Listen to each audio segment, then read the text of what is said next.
trade WCW. What in the hell is he doing here? Monday Night Raw, Monday Nitro.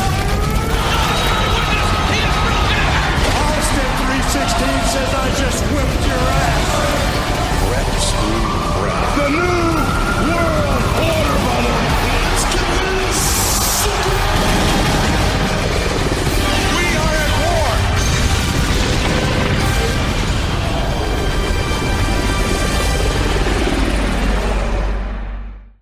Monday Nitro, July 1st, 1996. The last Nitro before the probably biggest event in their history. Bash at the Beach. Yeah.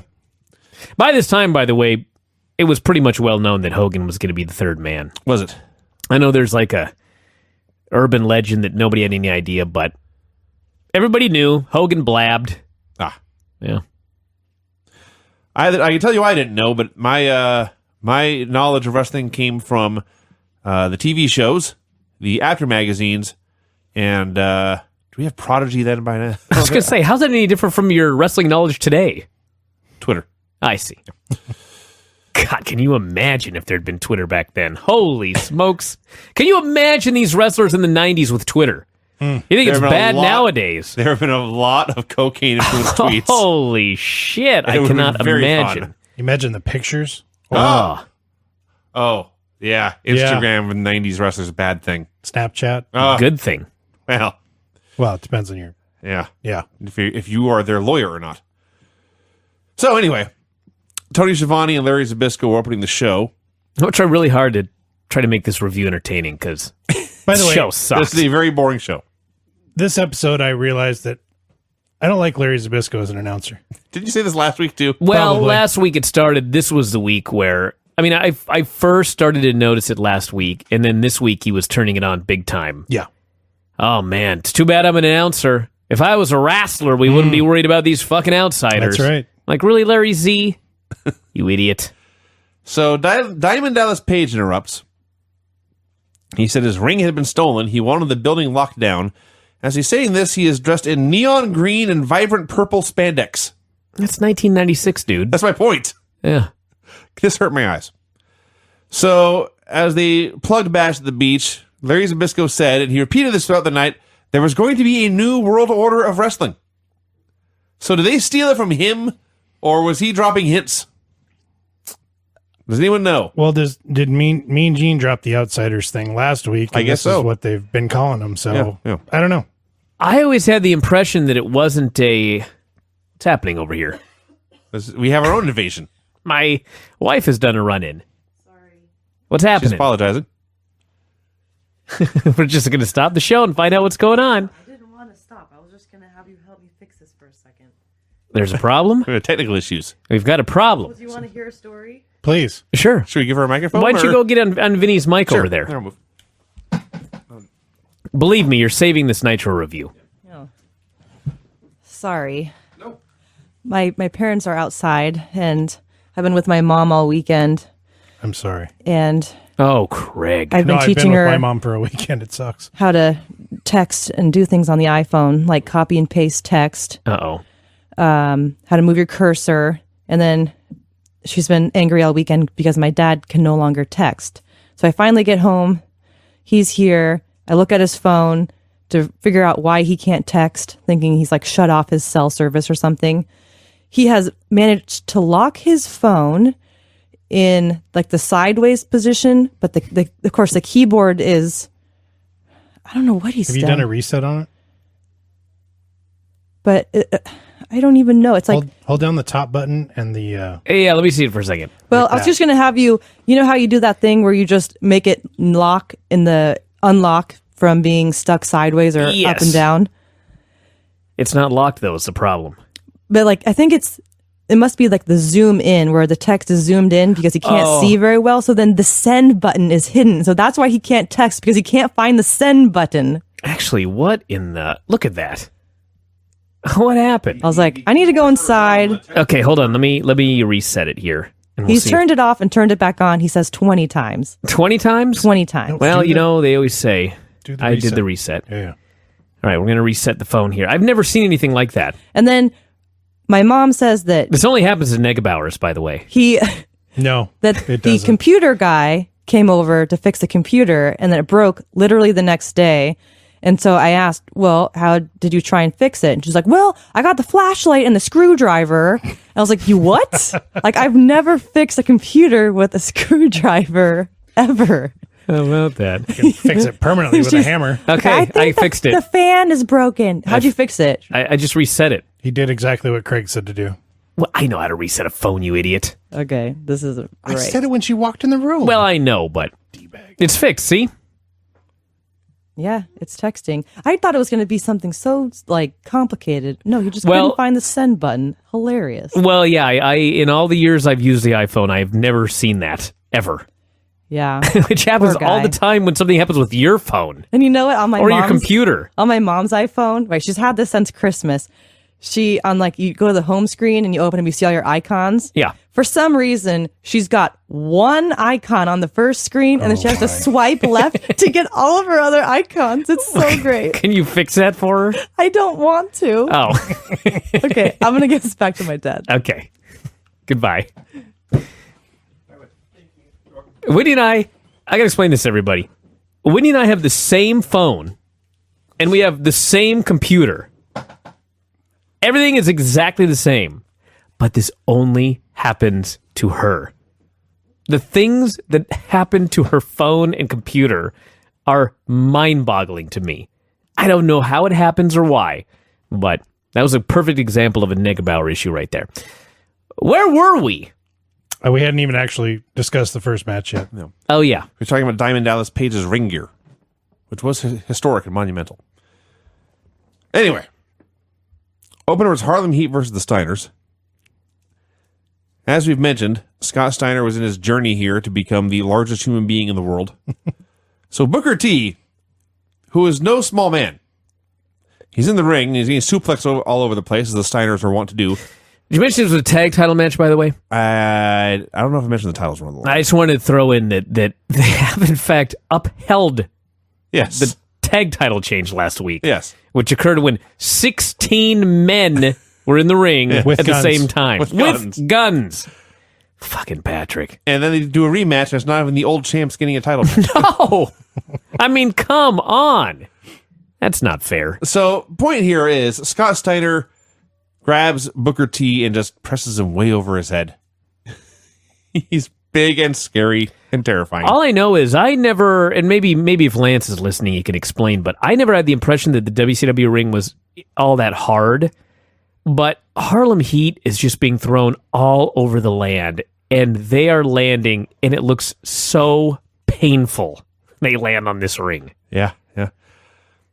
So the Steiners beat them up forever. They cut off Rick for like 3 moves. Then he hit an avalanche belly to belly. And at last, they cut off Scott and worked him over for a while. Colonel Rob Parker came out to watch. It broke down into a 4-way, and Rick went up top, and Parker whacked him with his cane, and Booker fell on top for the pin. Yeah. A fast-paced, all-action tag match where Harlem Heat got beat up. You neglect to mention that Scott hit a Frankensteiner in this match. Moments after hitting the easiest press slam in the world. Nearly Because landed on his head. Did land on He his landed head. right on the back of his head. I But think still. this was one of his final Frankensteiners of all time, at least jumping. He sort of did the one off the middle rope, but all I could think during this match, besides all of the obvious comments that everyone can make about the match itself, is this is just classic WCW. When you watch Raw, like there's no reason to watch SmackDown. There's no reason to watch Main Event. There's no reason to really watch any of these other shows because nothing is going to happen on any of those shows. And if something does happen, which won't, they're going to make sure to play it up really, really big on Raw. Let's think about Colonel Rob Parker. What the fuck do we know about Colonel Rob Parker if you only watch WCW Monday Nitro? He was flirting with Sherry like 6 months ago and ended up not being married. Yeah, then he vanished and now he randomly comes out. Yes. Like, it's just crazy to watch this show. And I guess back then, like, stuff happened on all the other shows and you had to watch all of them or you'd be behind. Because I'm not watching them and I'm behind. Just a random Colonel Parker appearance with a stick. What? As great as the Steiners were throwing people around, Booker T is fabulous. He's a fabulous wrestler.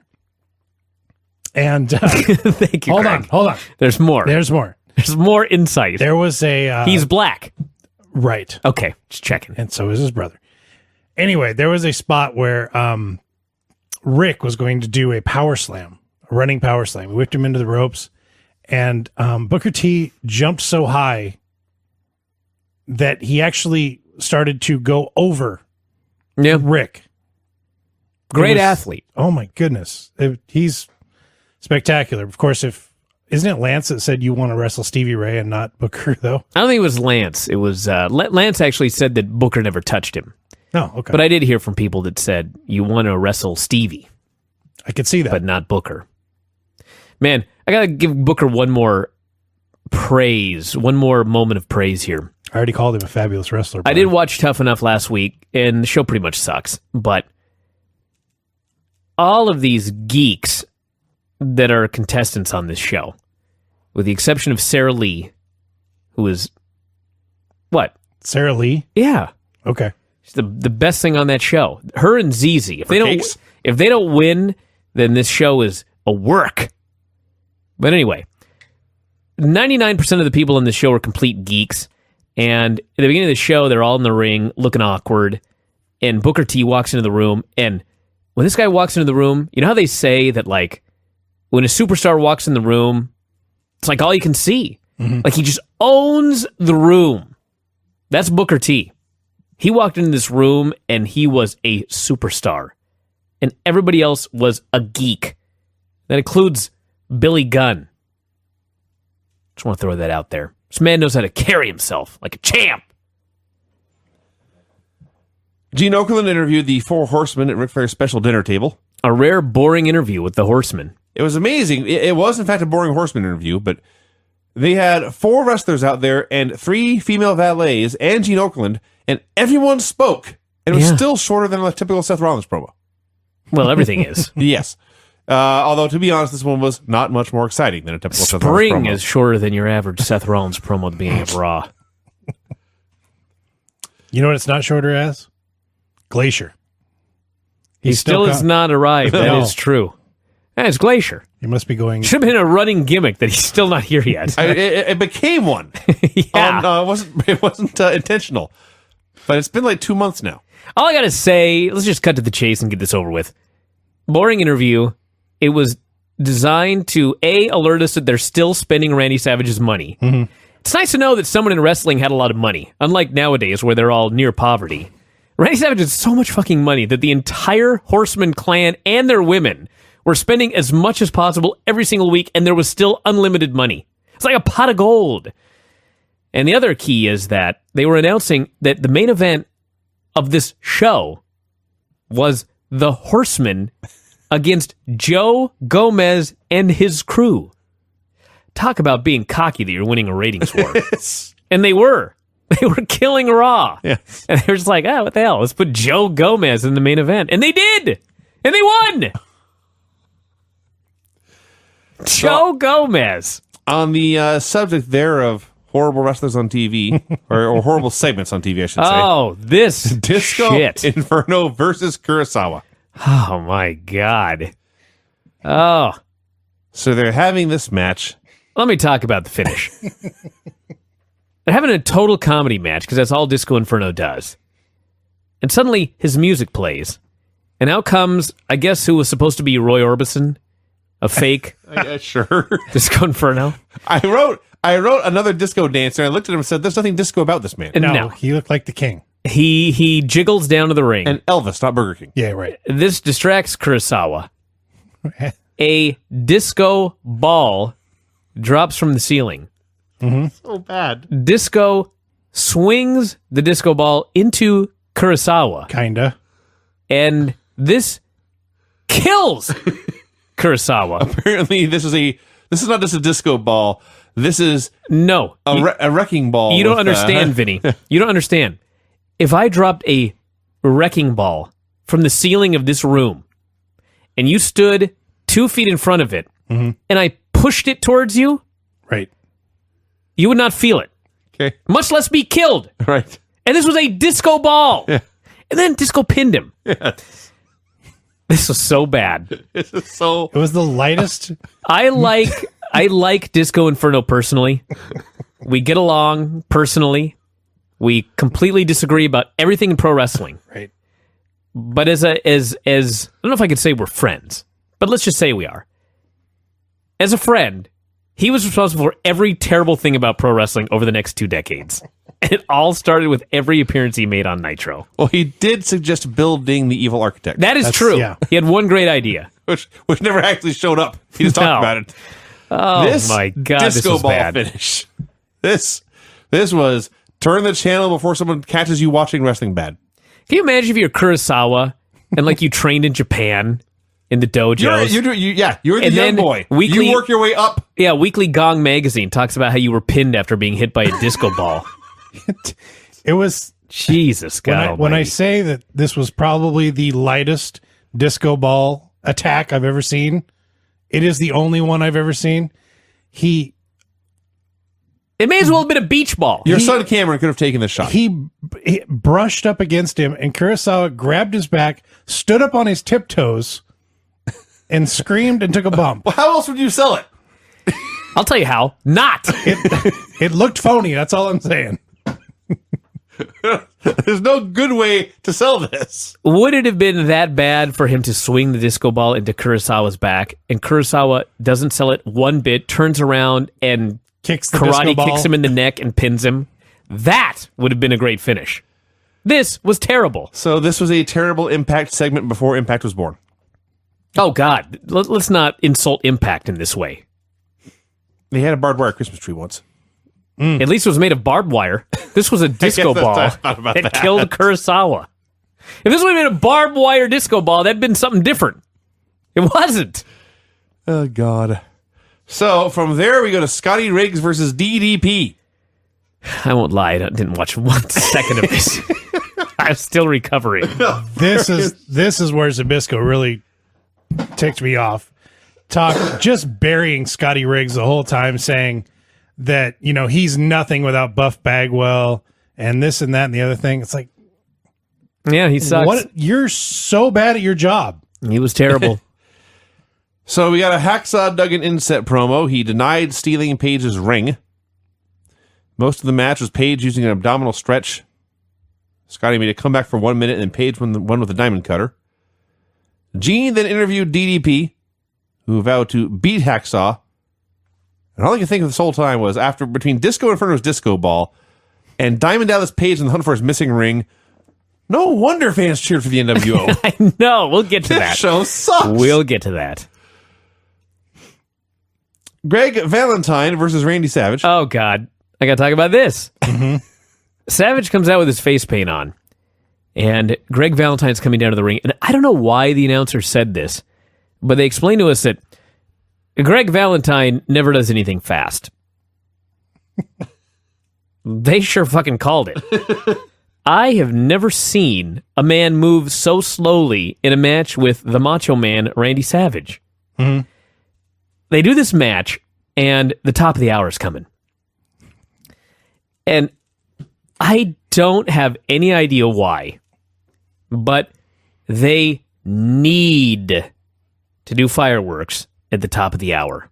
Exactly at the top of the hour. You can't do it a little bit before. You can't do it a little bit after. They must blow off pyro at the top of the hour. So they're doing this match, and Randy Savage goes up top. I think Randy Savage probably knew it was time, and he's going to go for his elbow. But Greg Valentine, who never does anything fast, decides he's going to leap to his feet. The first quick thing he does in this entire match, he leaps to his feet, and he cuts off Randy Savage. And literally, as he makes a cover, someone loudly screams, 35 seconds! So, knowing there's 35 seconds left, and they have to wrap before the goddamn fireworks go off, because apparently the fireworks are rigged up like an actual bomb. So, On timer. It's not a guy pushing a button. That's right. Somewhere there's It's a clock going to ticking go down, off at and exactly... Jack Bauer's kneeling over trying to cut the wire. Yes, the top of the hour, and they've got nobody to cut the wire, so they've got to get this match over with quick. So Greg the Hammer Valentine grabs Randy Savage, and he lifts him up for a giant back suplex. Off the top. No, it was just in the middle of the ring. Oh, my bad. He Yeah, gave you're him a right. back suplex in the middle of the ring, and then he's dead. Yeah, Savage jumped up. Savage leaps to his feet after taking a back suplex, runs to the top rope, and does a flying elbow and pins him with 2 seconds left, just in time for them to set off their fucking pyro. And the best part about this was Nothing. Tony Schiavone speculating we don't know Thank who you. that Thank third you. member of the end of the Outsiders is going to be, but Greg Valentine showing up sure looks suspicious. Yeah. Greg Valentine might have been the third man. Vinny, you never know. I do. Well, we do know in fucking hindsight. And by the way, you know that old saying, tan fat looks way better than white fat? Yeah. Greg Valentine. Wow. Greg Valentine in 1996 looked exactly like Greg Valentine in 1986. Yeah, he did Ta- actually. Take that as it Yeah. will. Take it he, for he however you may will. he may look the same today. I'm not I sure. would bet pretty close. Yeah. So at the top of the second hour, Eric Bischoff made his long-awaited return to the show. He warned Nash. I hope Brutal Bob doesn't take this wrong, but I mentioned this once about Brutal Bob. He shaved his head.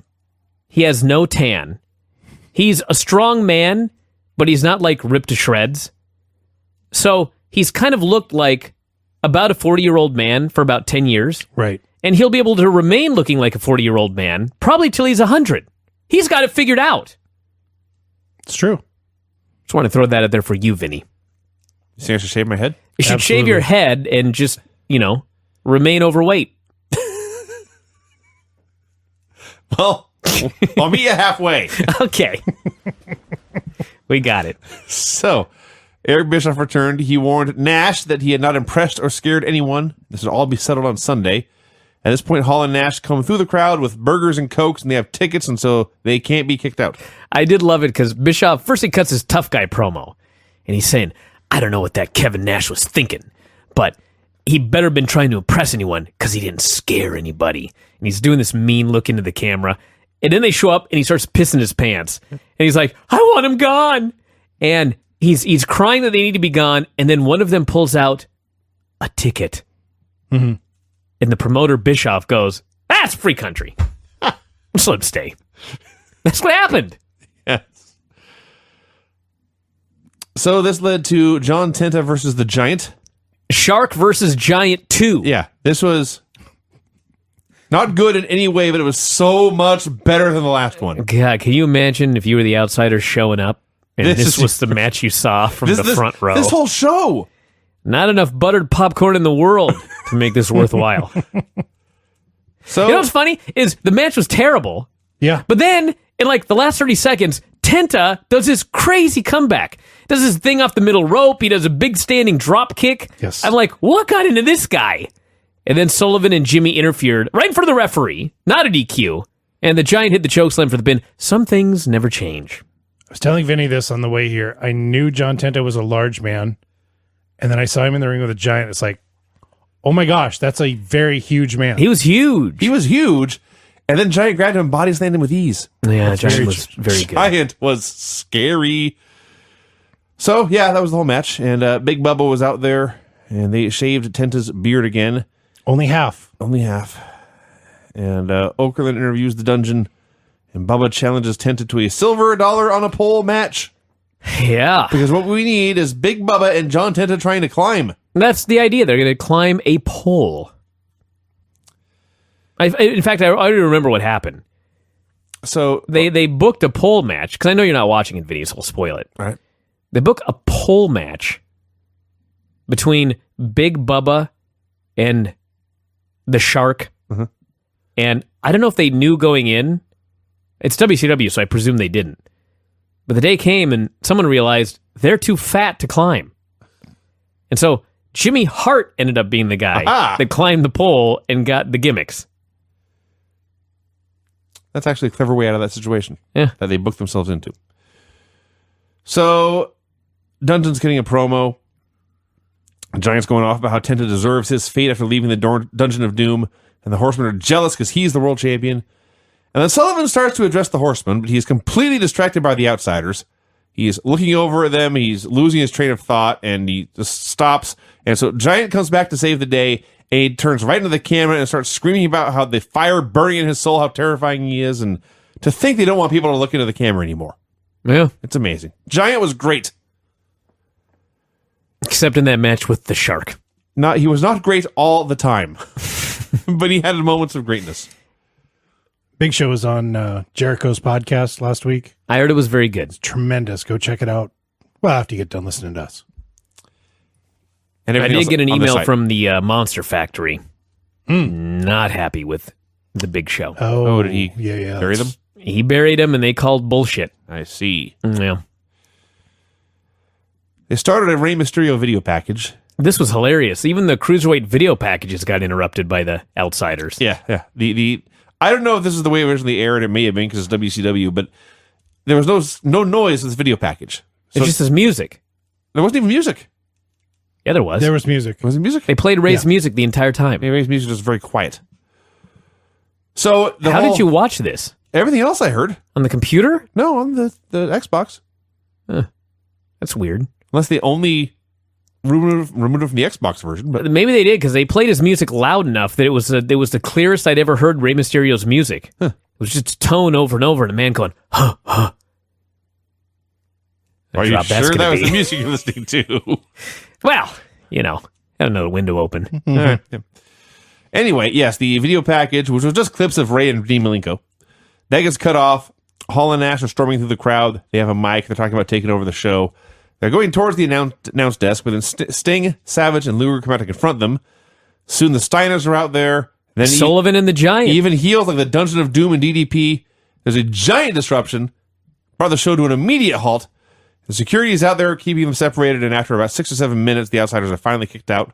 This came off like a giant deal, and I could not wait to see the next segment. I did love when Nash is there and the fans are chanting Diesel, and he does his famous Attica chant, Yes. and they toss their asses out. This was where the show turned around for a while. This and Gene while? with Hacksaw. One segment, really. No, Gene and Hacksaw in the bathroom was great. Really? Yeah. Hacksaw said Maybe he was in the this is also bathroom edited off the Xbox version. I don't know. and he found DDP's ring. In the toilet. And he's got it on his pinky finger. And he says, I would never steal this because I wear a man-sized ring. That's true. I was like, you fucker. No wonder. Okay, now I understand why you thought this was so great because it hit a nerve with you. It did hit a nerve. Because you can put your Hey, bare fist I through saved Craig's money. ring. I saved money getting a women's version of the man's ring. What are you looking at, Craig? No. Yeah. This is a woman's ring. I don't give a shit. Awesome. I saved myself some money. Anyway, the point here is Paige, and his fourth appearance in a 2-hour show. Well, he's looking for his ring. He came in to get his ring. Hacksaw threw it on the floor. This distracted Paige dug in Tato's fist and punched him, and now we're supposed to watch them in a taped fist match in the pay-per-view. No wonder people cheered for the NWO. I wish they would have got DDP to play Gollum in The Lord of the Rings. Can you imagine shrinking him down? Precious, bro. Yeah, he's looking for his precious, bro. I love that. Hacksaw really didn't give a shit about the ring. That's the best part. It's like, he claimed he didn't steal it, then he found it, then he just gave it back, and then he punched the guy. Because he wears a man-sized ring. Gollum yoga. And then we got our awesome main event. The Four Horsemen against Joe Gomez's clan. Joe Gomez's clan was Joe Gomez, the Renegade, and the Rock and Roll Express. If I were going to put together a team to face the Horsemen, this is the team I'd put together. I'm not sure who I am on the team. So there was a brawl. Obviously, Ricky Morton. Probably, yeah. I'm not sure who decided to let Mongo trade shots with Renegade on live TV, but that was not a good decision. Hey, I'm going to give Mongo some credit here. He knew his place. One good thing about Mongo was when he tagged in, he took his time. Yeah. Unlike 99.9% of the guys in their second match, Very That's true. true. That's true. he just went in there, he took his time, he did one move, hit the guy as hard as he could, and they tagged out. Way to go, dude. Yeah. You're a winner. Benoit beat the shit out of everybody. Yeah. That was great. So, in tag team wrestling, there's usually one guy in the babyface team, and he's the guy who's designated as the guy who takes all the punishment to set up the hot tag. And this has become known as playing Ricky Morton. Because Ricky Morton was the best ever at playing Ricky Morton. Hope so. Ricky Morton was in this match.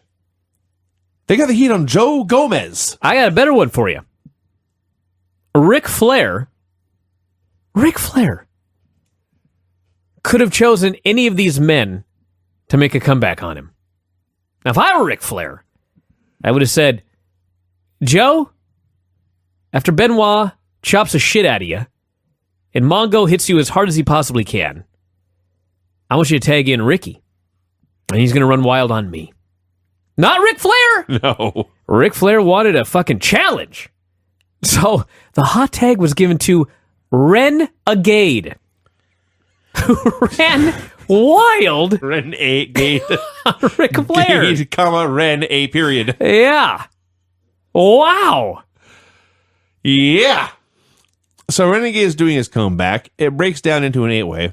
I mean, it ain't hard to do a comeback on Ric Flair. You will You know exactly what you're do going to do. backdrops. Give me a backdrop, do a press slam. Yes. So Renegade goes up top. Mongo This. gets the briefcase. I'm going to describe this as best as I can. Renegade is on the top rope. Mongo is approaching him with the briefcase. Renegade then jumps in the air.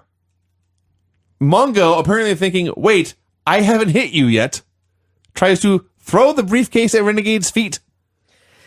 See, when Dave explained this in The Observer, he explained it in much the same way you did. He said that the Renegade went up top, Mongo was supposed to hit him with the briefcase, but the Renegade took the bump early.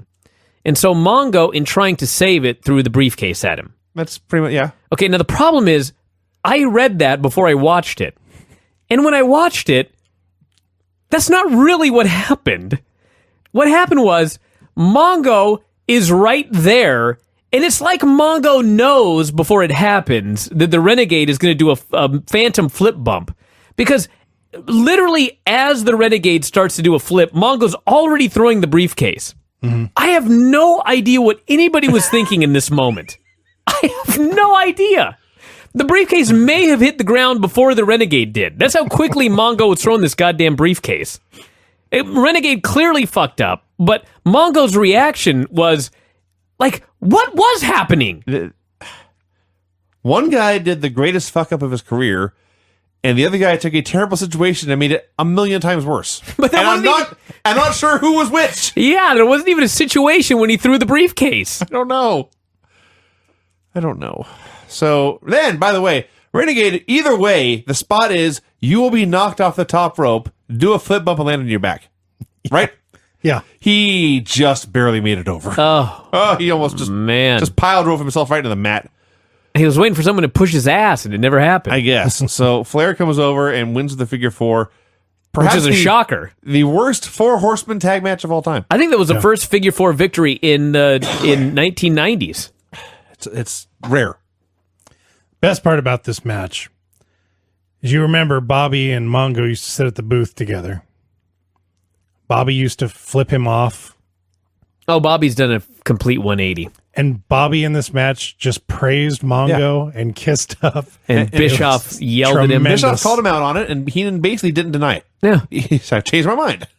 Man, can you imagine being a wrestler and you've been beaten by Ric Flair in a figure 4? Oh, What a humiliation. Are you kidding me? What are you talking about? He never beat anybody with that move. I would brag. I got beat by Ric Flair with a figure 4. Well, I guess so. Just like I'd let him chop me. I don't know about that. I'm telling you. That's bragging stuff right there. I'd let him chop me if he let me chop him first. I'm sure he'd be fine with that. I don't think so. You ever seen Flair take a chop? Nobody turned their shoulder into a chop more than Ric Flair. Yeah. So then Gene interviewed the Horseman. Dean interviewed the Horseman. Going into the Bash in the Beach, the most pivotal pay-per-view they ever did, Ric Flair's program was a U.S. title match with Conan. Yeah.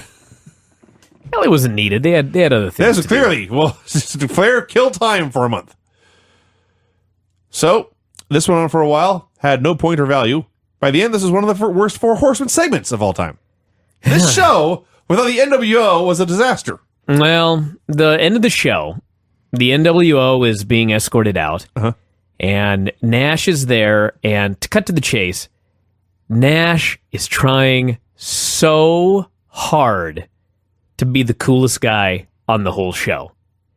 And Bischoff was apparently fine with it. Yeah. Nobody went to Nash and said, "Hey, buddy, you fuckers are heels. So let's be a little less likable, because right now you're the most likable guy on the show." And long story short, I mean, this is one of the things that killed this company. The bad guys were so cool, And the good guys were so lame. everybody decided WCW sucked, and it became real. WCW ended up sucking. Yes. And then they went out of business. And this was really, I don't want to say this was the beginning of it, but man, Nash out there he's burying the cops. They got guns. He doesn't give a shit. He gets into his cool car. He talks about how he's rich, they're poor. They zoom off, giving the thumbs up or the middle finger or whatever. I was like, man. I just like when he's... Go ahead, Greg. Vinny. I was going to say the best thing, the cops tell him to get in the car, and he says, "Hey, man, I got bad knees." That's right. That's another good one. He's the biggest threat coming Yeah. in. He can barely walk in 1996. And now, 20 years later, Kevin Nash and his bad knees are in Magic Mike and more famous than ever. That's right. Good for him. Amen. Yeah. Amen. So Someone should have reeled him in. this was a terrible show, and Kevin Nash was the best part of it. We are at war.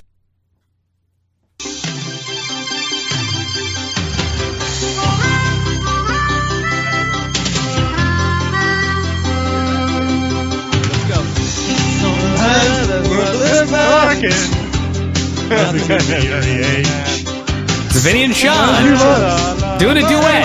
Like you need some kind of change. No matter what this time, nothing's gonna stand in our way. In this my heart, long lost friend, gives every dark street light at the end. Standing tall on the wings of our dreams. Rise and fall on the winds of our dreams. Rain and thunder, the wind and change. I don't know, 12 better days. You guys suck. My life, my dream. Nothing's gonna stop me now.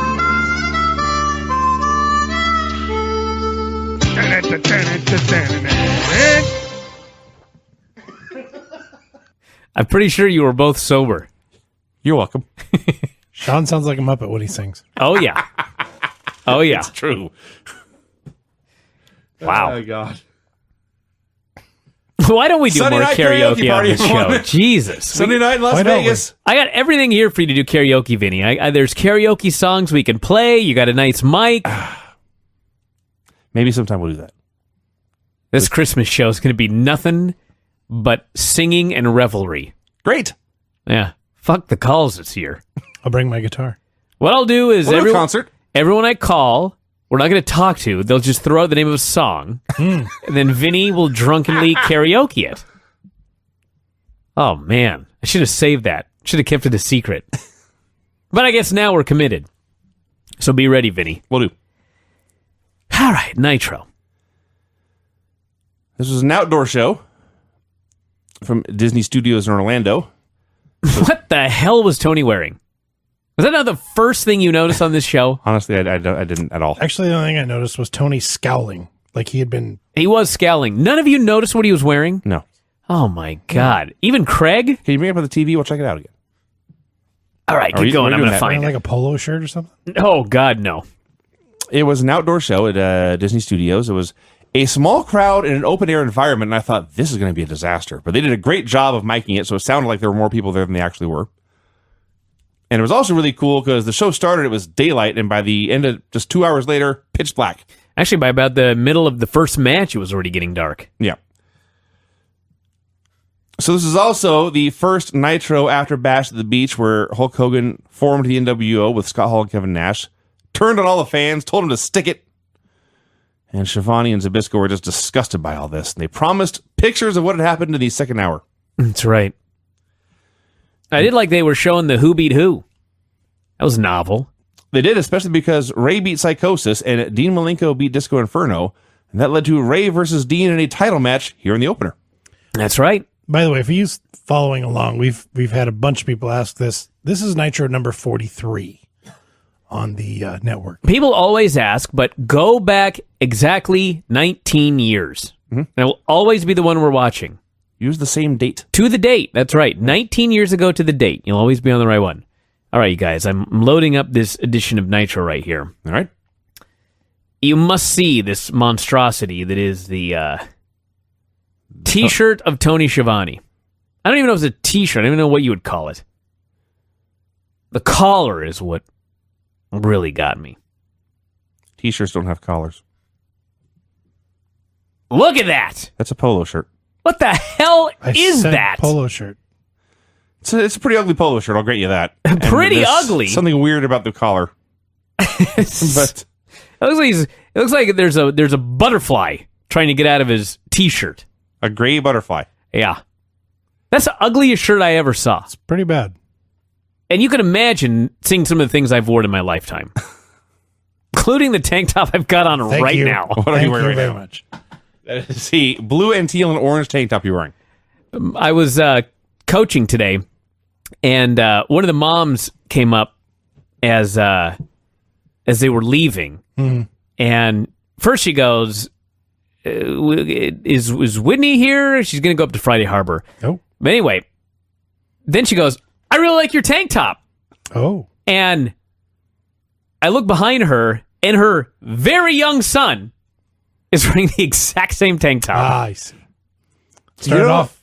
I may be wearing a kid's tank top. It started off like a Penthouse Forum there for me. Well, that was just the beginning of the meeting. You know what 80s teen sex comedies where there's always Never watched the them. hot chick who's trouble and the little more plain girl with a heart of gold who gets the guy at the end? Mm-hmm. You look like her. What? You're just like the nice girl. Oh, that's good. Yeah. Wow. Anyway, I don't know what the hell he's talking about. Let's move on. Dean Malenko versus Rey Mysterio. Great match. This was a great match. Or, as Larry Zbyszko called him, Mysterious Junior. That's what he said. If you ever wrestle again, Vinny, it's going to be the best gimmick. Should I be Mysterious Senior? No. Because everything about you will be mysterious. Okay. Why is this guy working? Why is he junior? What is he wearing? The fuck is that collar? That's going to be a great gimmick. So they went a million miles an hour until Dean cut him off with a tilt-a-whirl backbreaker and then slowed things way the hell down. Yeah, because he was grounding the high flyer. Yeah. It's called psychology. It is. The high flyer grounded himself when He Dean tried an missed the acai. catch. Holy fuck. That happened- that was later. Grief. That was later, yes. But yes, Brian, you're right. The heel should be the less exciting wrestler. Yeah. So the fans want to see the comeback. Yes. That's a fact. Now, on that note, in the middle of all these chin locks and body scissors, Dean rolls outside and he grabs Ray and hits a brain buster on the floor. I know. This I don't get. Dude. I'm not going to tell Dean Malenko how to wrestle. I will just say I didn't get this. Listen, this ain't fucking 2015 when this took place. This was 1996, where I kept watching Nitro matches where Scott Steiner would do a belly-to-belly and it would be a pinfall. Yeah. Or the Shark would sit on somebody and it would be a finish. And here, Dean fucking Malenko takes this guy outside and gives him a brain buster. Like, he dropped him right on top of his fucking head on the outside. And then just threw him back in there and they kept wrestling. In fact, shortly thereafter, Ray made his comeback. Yeah. And as Craig noted, Ray did a quebrada. Dean was out of position, and Ray overshot Dean. He overshot the match and crashed knees first into the cement. And as I watched this career-threatening moment, Tony Schiavone was so concerned he began to debate whether there was cement or asphalt. It was cement, by the way. Thank you, Craig. So Ray makes his comeback. Bunch of Ranas, bunch of moonsaults. Dean hits a super gut buster off the middle rope, but he starts pulling Ray up at 2. And then sure enough, Ray hits a Rana with a cradle out of nowhere to win the match and the championship. Tilt-a-whirl into a Hurricane Rana. All I got to say is we watched Kalisto. I've seen him in NXT. I've seen him on WWE television. And man, it's 2015. I have seen it all. I was still blown away by Rey Mysterio in this match. Yeah. Holy shit, he was great. And he was that. While that's true, as great as he was to watch here in 2015, you got to remember what wrestling was like in 1996. Oh, yeah. Oh, yeah. This is the era when, Shawn Michaels and Bret Hart were being told they were too small to be main eventers. Yeah. And they're like, at least 50 pounds bigger than these men. And, you know, we were watching, it was not too long ago before this where WWE had a pay-per-view main event of Diesel versus Mabel. Yeah.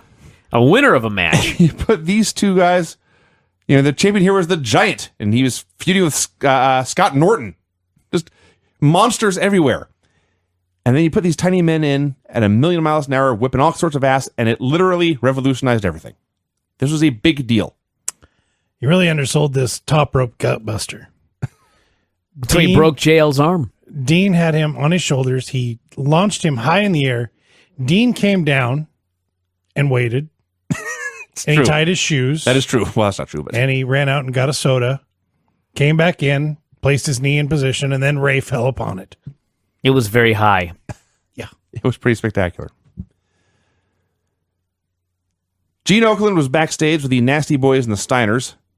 They were going to face each other tonight, and the winners would get a title shot at Harlem Heat at the next pay-per-view.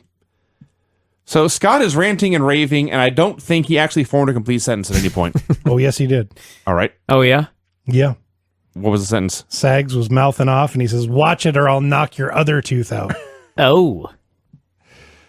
So before that point, Steiner was lost, and Jerry Sags stepped in to save things.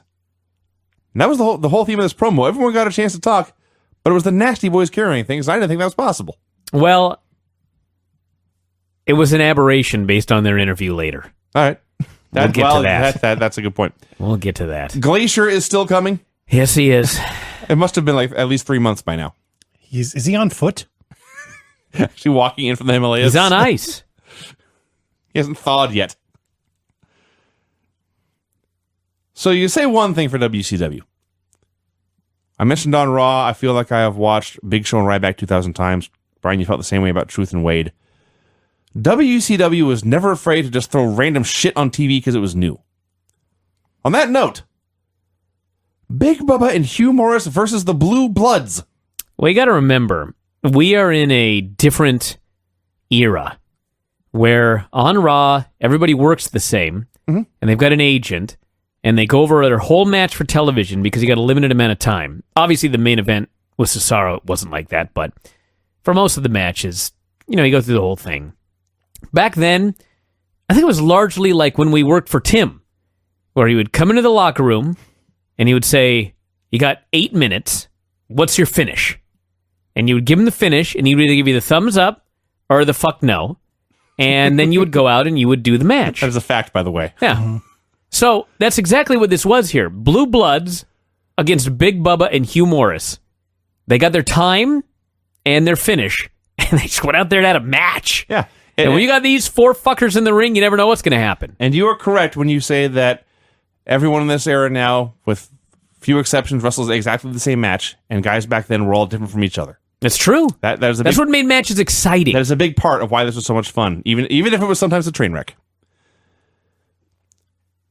So as weird as this was, there really wasn't that much to it. Mm-hmm. They're working over Bubba. He gets a one-armed Bubba slam, which is pretty amazing. Then the next thing you know, he's on the floor and John Tenta's beating him up. I should mention, they showed him the night before Jimmy Hart climbed the pole. That's what I said, yeah. To get the silver dollars. And John Tenta got them and won. So Tenta beat his hated rival, knocked him out cold with silver dollars, and got his revenge. And here he is, still fighting with Bubba. Yeah, I didn't know why he came back and attacked the man. Because he still has that haircut. Well, so he's that's keep his beating fault. Up until his hair grows back? Yeah. That ain't the other guy's fault. That's his fault. He I shaved the other understand side that. of his head. Yeah. I'd be mad at The Office, too. So while that was going on, the referee didn't care, and the Blue Bloods pinned Morris with a double suplex. And he threw a great celebration. This is a very strange segment. Yeah. Eddie Guerrero versus Psychosis. There's a moment early here where Larry and Tony are talking about humidity and wrestling outside versus wrestling inside. And Tony says, well, it's different. And Larry cuts him off and says, no, it's not different. And he explains, and this is a direct quote, when human bodies get sweaty, they sweat. Let me write that down. And you said he was a terrible announcer. I hope you've learned the error of your ways. And then he says, well, you know, when it's humid and you're outside, you get sweaty quicker. It really changes the match. Point number 2. That's Like, good. you fucker. That's good stuff. Keep going. Started out saying it's not different, and then you explain how it is. Where's Titus O'Neil when I need him? And then they had a great match. They had a very good match. They pushed this as Psychosis' debut. They pushed it a few times throughout the show. Then he didn't even get an entrance. And then, in the middle of the match, both the match and the announcers were interrupted by a backstage promo by Rey Mysterio. Said Talking about Hulk Hogan and Hogan the children. had betrayed himself and all the children in the U.S. and Mexico. And finished this promo, and then Larry threatened to beat Ray up for interrupting him. Go Larry, you idiot. Maybe he was a good announcer after all. Eddie won with the Power and Glory finish all by himself. He was Power and Glory. I suppose that's true. Yeah. He had the superplex and the splash. Yeah. The last few minutes, and it was a good match all the way through, but the last few minutes was literally nothing but guys flying off the top rope or being thrown off the top rope. Yep. Just over and over again, and Eddie hit the splash and won. I just like that the fans were very much into Eddie and not so much the curly-haired dude in the Power Ranger costume. Well, that would change. That would change. Love Psychosis. Oh, yeah. He was so awesome the first time I saw him in ECW wrestling Ray. I don't know why. I don't either. I mean, he's a great wrestler and everything, but just he looks so much different than all the Lucha guys. Everyone just has their favorite guys. He had long hair just like you back then, Craig. That may that's be it. it, actually. Yeah. That's a good point. You did have the same hair. I hadn't thought of that. And the same moveset. Yeah. Totally. Okerlund interviewed Kevin Sullivan, Giant, and Jimmy Hart. This was great. It was great. This Hogan was great. has been gone forever, and he finagles his way back in, and it's all about himself again. Of course. Of course. Crazy. This guy deserves a medal. And he wasn't even on the show. No. So Gene acknowledges that he had been closer to Hogan than anyone over the past decades, and he never saw this coming. Turns to Jimmy Hart and says, Jimmy, you managed Hogan for 3 years. Did you ever have any hint this might happen? And Jimmy Hart, in what had to have been the most subdued voice he ever used in front of a camera. It was like a death in the family. And keep in mind, they've been feuding. He was still so disappointed in Hulk's actions. Jimmy just says he was at a loss for words, and he had no comment. So it's Sullivan's turn. He says we had been working for a year and a half to destroy Hulkamania. Then Hogan had destroyed it himself. He was very distraught by this. Yeah, what an asshole. I wanted to destroy Hulkamania, you fucker. That's right. That's right. He was so upset with Hogan that he began to lose his train of thought. He's rambling back and forth between Hogan and Benoit, and it's just kind of going nuts. And finally, Giant steps in. I know I've said this, I believe, every week since we've been watching Nitro, but rookie Giant was amazingly great. He steps in, immediately takes control of the whole thing, says, guys, doesn't matter who the outsiders are, doesn't matter who was winning a match, and he pats the belt around his waist and says, I'm still the champion, and as long as I'm champion, everything's going to be okay. That's right. He says, we beat the Horsemen that last night. That means I don't have to defend my title. I get a night off. He gave me a hearty cackle, and he walked away. And he noted that I'm the guy that beat Hogan for this belt. That's right. So quit worrying, you idiots. That's right. Do you know 2 weeks ago, Kevin Sullivan wrestled a tag match in downtown Tacoma at a city park in front of no more than 12 people? Wow. I did not know that. It was very sad. Either to did see. anyone else that appeared. Right. Apparently not. That's too bad. I would have gone. I would have been person number 13. Liar. Plenty of great seats still available. I don't know about great seats. Nasty Boys versus the Steiners. This was weird. Yeah, it was. Well, it was, It was but kind of fun because the Steiners throwing fuckers around is always fun. okay, here's what I got out of this match. I have been saying for a long time now that in hindsight, the Steiners were clearly the best tag team of all time. There's no debate. I was, I would have been 20 years old when this match happened, and I've been watching this Nasty Boys for at least 5 years at this point, and I always thought they sucked. I go back and I watch them now, and you know what? I did not give them enough credit. I didn't either. It was the exact same thing. These was two Although big, they were two fat guys who weren't very good. they were two big half right. men. They were big. And fat. They were fat, but they could move. They were always in the right position for everything, and they knew how to be a heel tag team. Yeah. They were totally fine. Yeah. I have a new respect for the Nasty Yes, Boys they after. they were a fine heel tag team. And fat. They were a fat heel tag team. See, I got to throw this in because I think that's an important detail. When you're a little kid and you're like 12, 13, 14 years old and you're watching a lot of WWE, they're pushing certain guys as big-time main eventers, guys who are the best. And they were all juiced up, huge, muscular guys. And so, if there were guys wrestling that were fat, they were usually jobbers. So, I think that as children, we were clouded when we saw the Nasty Boys. They were two fat guys with goofy outfits, and Mullets. they weren't Bret Hart and Shawn Michaels, and they didn't have great physiques, and so you just kind of dismissed them. But looking back, the same thing with the fucking Boss Man. When I was a kid, he was just another fat guy who always got beat up. I look back now, and it's like, this motherfucker was great. He stole half of his moves. Earthquake was great. I have to go back and watch Yokozuna. But I thought Yokozuna was great. I thought he was great at the time. Yeah, I was actually. going to say, that's a bad example. He was the exception. He Vader was was so great. fat that I was like, God damn, look at this guy. Yeah. Wow, he can jump at that weight. He can run. Yeah, he can sit on guys. But anyway, yes, Did a they lot. were... Story of this match was, I don't know if it was rushed or what, but if you remember last week, they were counting down to the top of the hour, and they rushed the guys so that the match would end by the time the fireworks went off. I don't know if they learned from last week's disaster or if the Steiners just decided we're going to wrestle till we're done. But they went long. They went past the fireworks, and it was still rushed. So I think there was a timing issue here. But anyway, the Steiners won. They got the tag title shot at Hog Wild. And then they interviewed the Nasty Boys. And apparently Jerry Saggs had been bonked in the head in this match. I hope he didn't get a concussion. But he did the goddamn worst interview of the 90s here. I have no idea what he said and or what he was talking about. And Knobs was only slightly better. So the finish, I don't know if you mentioned this, but I also wrote that it felt rushed. Suddenly, they're doing this match, and suddenly Rob Parker and Sherry in the aisle, and suddenly Sherry has the ref, and suddenly Rob Parker tries to interfere, but it backfires and the Steiners win. This goddamn top of the hour bullshit is killing all these matches. The top of the hour actually hit in the middle of the match, and there was one pathetic firework. And then the fireworks were going off during their interview. Yes, there were fireworks going off later. So yeah, the interview was not very good. Sag says something about how God and Rob Parker had showed him he needed to change. And Gene pulls the mic away and turns to Knobs. And Knobs says, "Don't take the mic away from my partner until he's done talking." Gene says, "Okay." He turns back, and Sag doesn't say anything. And Gene says, "He's done." That was great.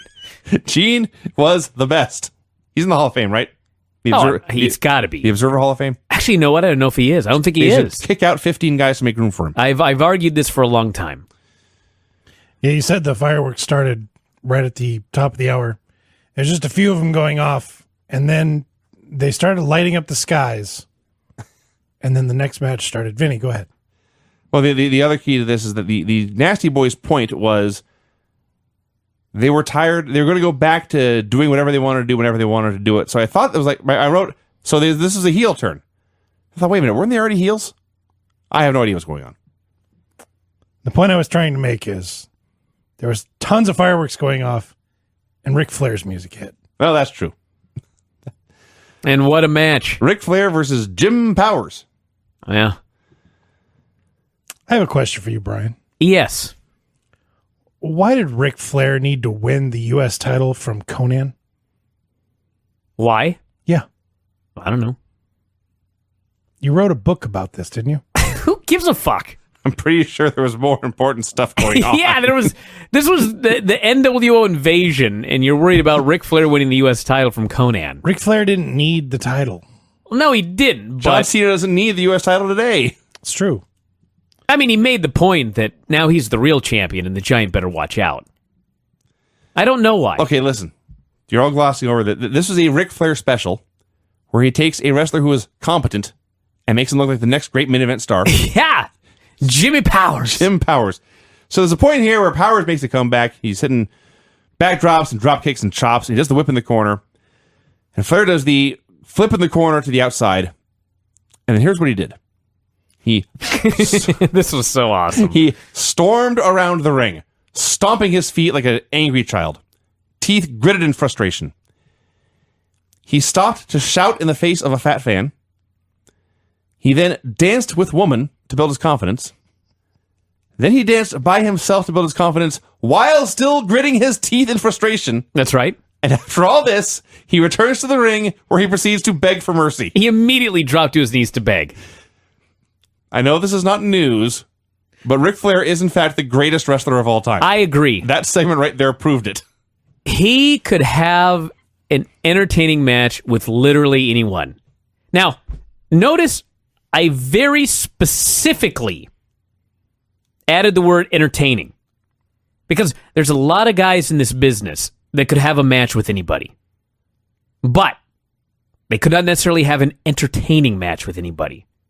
Flair had the most entertaining match of this hour, at least. Well, let me think about this. Benoit Craig Pittman was pretty awesome. It was. But the point is, he had a very, very fun and entertaining match with Jim Powers that I could have watched 100 fucking times. Jim Powers. Yeah, It Jim just needs to be Powers. emphasized. so- The lesser of the young stallions. Oh, God, it was so great. He would just sell, poke the eye. He poked the eye. He would get one move in, and it'd get cut off and sell, poke Photoshop. the eye. Yeah. Get one move in, and then he'd throw a tantrum outside, dance, get back in the ring, and it was so. And he beat him with a figure 4 in the middle, clean. Yep. Well, no. God, this was great. Woman grabbed his hands. Women, yeah, that's right. Women Because did grab Ric his Flair hands. always cheats. Yeah, He cheated to beat Jim Powers. and then let me tell you what else is great about Ric Flair. Gene interviews the Horsemen, the most dastardly heel unit. Arn Anderson, who hates Hulk Hogan and is a heel, says this whole thing with Hogan joining the Outsiders, it makes me want to puke. They cannot believe that Hulk, like a thief in the night, snuck in and stabbed WCW in the back. And as Arn Anderson, the enforcer, is lamenting the turn of Hulk Hogan, Ric Flair is pouring champagne because he doesn't give a fuck. And they go to Flair. He has nothing to say about Hogan. He doesn't care one bit. All he cares about is, I'm the U.S. champion. Giant, there's a new champ in town. And I can go all night long. That's his whole promo. He's unconcerned about anything except himself. And it's amazing. Okay, you're not giving Arn's promo enough credit. Because Arn cut a deathly serious promo about the whole thing, and it was awesome. It was. He pointed out, Horsemen never claimed to be anything they were not. They never claimed to be role models, but Hogan, you did. And you weren't true to yourself, and that is something Arn Anderson can't tolerate. Because Arn Anderson was great. So Flair talks about how great Mongo is, how great Arn was. He runs down the NWO, runs down the Giant, says he's still the champ. And then as they go into break, he mocks Conan and begins to sing La Cucaracha because Ric Flair's never above a racist joke. This guy. That's why you get heat with Bischoff. Just doing his own thing. I don't know if he's so much... Well, no. I mean, they had a very odd relationship.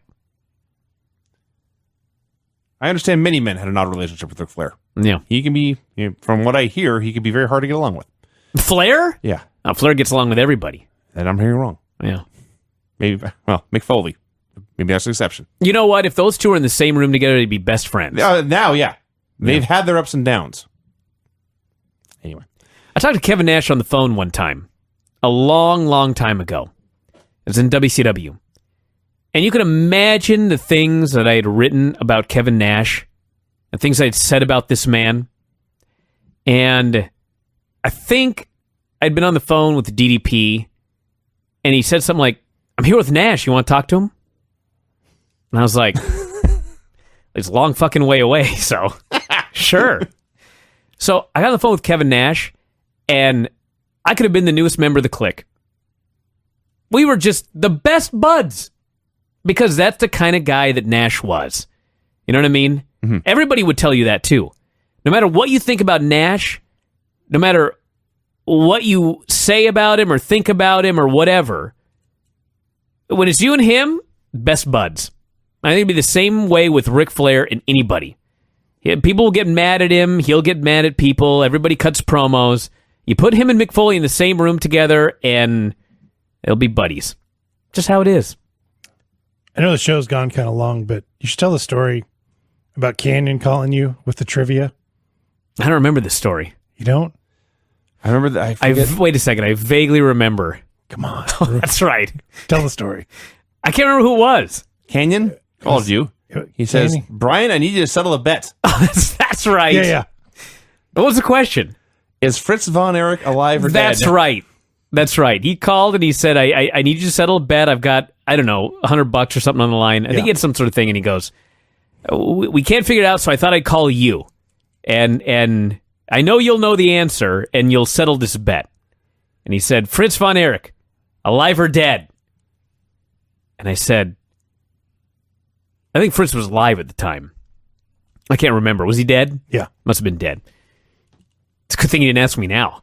So he goes, Fritz von Erich, alive or dead? And I said, well, I hope you win this bet, but Fritz is dead. And there's a pause, and all of a sudden I hear, I told you he was alive! The phone disconnects. I presume he got his $100. That is a phenomenal story. That was great.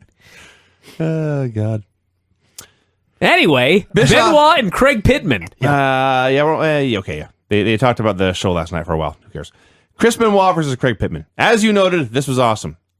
Here's the deal. Yes. Go ahead. I was just going to say, Craig Pittman did MMA. Yes. And Chris Benoit goes in there, and all I could think was, if Chris Benoit had been born a little later, he would have been an MMA fighter. And you know what he would have been? He would have been the light heavyweight or welterweight or whatever weight he would fight at. He would be like Cain Velasquez, where for a short period of time, he would be the absolute best fighter at that weight in the entire world. And then after about 3 years, he would just completely fall apart. Because he trained too goddamn hard, he'd have all of these injuries, and he would just break down. That's what Chris Benoit would be. Because he goes in there with Craig Pittman, who's a fighter. And, oh my God. Yeah, you thought the same thing I did. Benoit just overwhelmed him. It was like if Pittman would have tried to shoot on him, he would have lost. Because Benoit just went with such fury that he just wore the guy out in a fake match. God damn, I love this. See, I think I thought we were on the same page. We're actually a little bit different. What I got out of this was Craig Pittman was a pretty lousy pro wrestler, but he was a shooter. Yes. And Chris Benoit was never afraid to take an ass kicking. Oh, God, no. So That too. Had a huge black eye in this match. yes. So Pittman goes out there, and Pittman took us all to Suplex City when Brock Lesnar was still in high school. Yeah. He just threw Chris Benoit all over the place. And then Benoit came back and did some great brawling. And the only thing that sucked here was the finish. And Benoit puts him in the crossface. Pittman is not quitting. He is, in fact, holding out his hand in a thumbs up. That's right. To indicate, I'm fine. And then Teddy Long gets in the ring. He tries to call off the match. The ref tries to call off the match.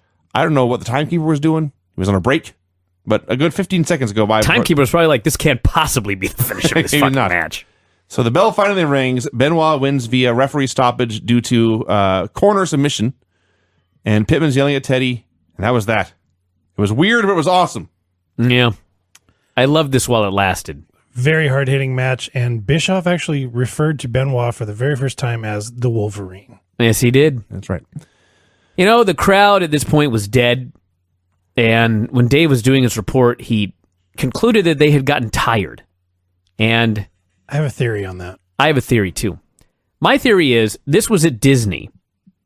And so you had a whole bunch of tourists there. Mm-hmm. And even though I enjoyed Pittman versus Benoit and Flair versus Jimmy Powers, the reality is the first hour had 2 Cirque du Soleil matches. You had 2 wild cruiserweight matches with dudes doing flips, flying off the top rope, doing all sorts of craziness, which to your casual fan is going to blow their mind. And then in the second hour, you just had wrestling matches. That's why they stopped caring. My theory is simple. They needed handicap seating. And that's what they put directly in front of the hard camera. There were people in front of the barricade. Yeah. What? They had the very first row in front of the hard camera of the folks, of the people. Okay. Nothing but folks in wheelchairs because that's where the Okay. handicapped seating was. Okay. What the hell does that have to do with the crowd being dead in hour 2 as compared to hour 1? Well, they're not jumping up and down out of their chairs, Brian. I just looked at Vinny, has no idea what's going on either. Go back and watch it. My point is, hour 1, the crowd was going crazy. In hour 2, they were dead. So what did that have to do with the front row? Vinny, help me. So the main event was Sting versus Arn Anderson. Vinny's tolerance level of us is incredible these days. Sting comes out very subdued. He is a broken man. Hulk Hogan, he destroyed Sting's soul. This poor guy. You could tell, man. He lost faith. He had lost faith. So the match starts. Arn, after his promo burying Hogan earlier. You know, it was almost Sting that turned. Oh, in real life? Or, Yeah. Oh. Well, Yeah. yeah. They thought Hogan was going to back out. I see. He was the backup. I see. Sting. Well, it probably worked out better that way. Definitely. Until they screwed up the end, but... So, anyway. Although we could have got Hogan the Crow. That would have been awesome. How history would have what been is different. sign language for brother? Oh, man, that would have been great. So Arn, you recall, just like a half hour ago on the show, he buried Hogan. And here he looks at Sting, his longtime rival, and says, look, we've been killing each other for a decade now, but we both hate that Hogan fucker. Let's shake hands on this. And Sting looks at him like, nah, I hate everything, and I still hate you. And Arn says, fuck it, fine, we'll just fight then. Now, they had a lousy match. Yeah. It was boring and flat, but that fits in with the storyline because it was two guys whose heads were not in the game. I wish you'd been doing commentary. The highlight of the match, in fact, was when the NWO shows up in their limo, and Heenan says we should get the gendarmes to evict them. That's what he said. Not the cops, not security, gendarmes. In the coupe de grace. So eventually they come down to ringside. This distracts Sting and Arn. Let me explain this, because this is classic Nick Patrick. Hall and Nash come out. There's a match in the ring. And as soon as Hall and Nash come out runs Randy Savage, who leaps up on the apron like a peacock. And he starts screaming at the outsiders. And is colorful, by the way. And the match completely stops. Now, Nick Patrick, this is still a match in his mind. He lets it go. So everybody's yelling back and forth at each other. The match is completely stopped. And I don't know what happened, but in any other wrestling promotion, when everybody's distracted, the heel would jump the babyface, hit him with a move, and pin him. That's what he did. No! No, Arn. Sting won! I know, but Arn jumped him from behind, went to hit the DDT. You could see this taking place in the back. I see. Sting hooked the rope. I couldn't see a goddamn thing because they weren't paying attention to the match. Sting hooked the rope. Arn took the bump.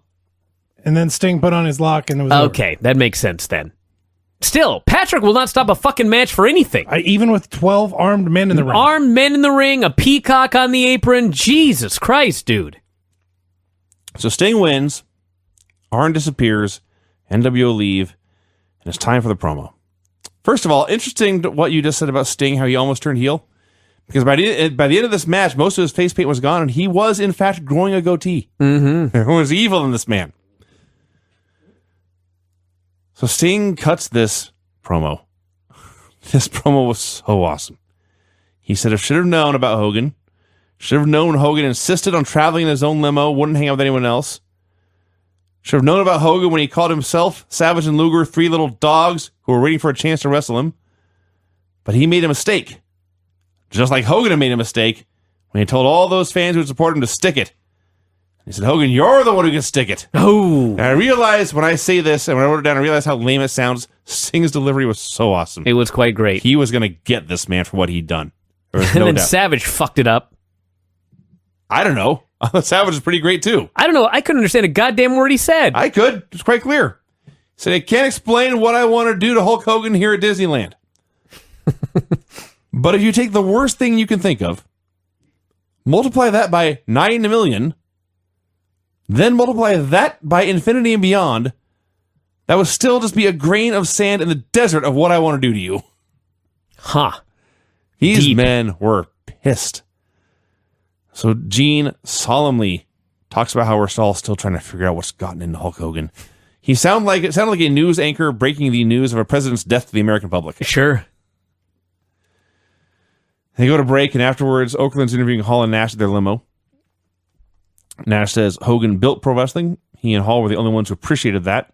They promised Hulk would be there next week. Nash absolutely butchered a Mark Furman joke. Just completely destroyed it.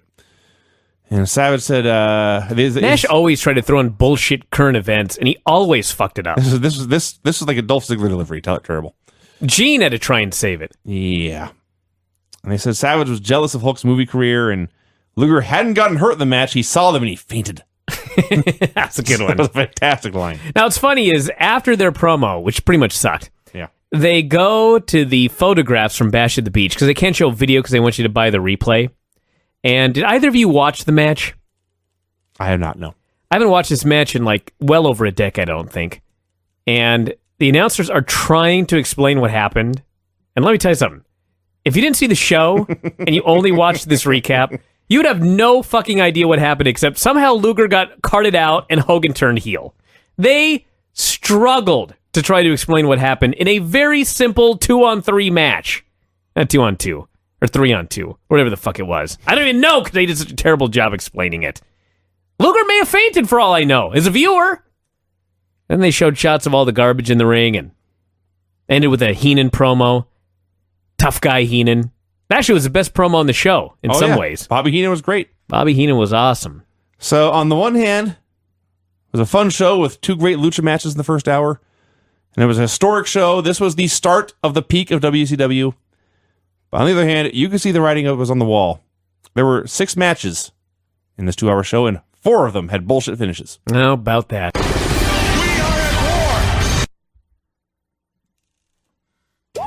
You are gonna love this! Yeah! Wow, man, freak out! If I can be serious for a minute. I cannot wait to hear the finished product Without being interrupted! of a man called Sting, performed by Lance Storm. He's a man called Sting. He's a man called Sting. He's a man called Sting.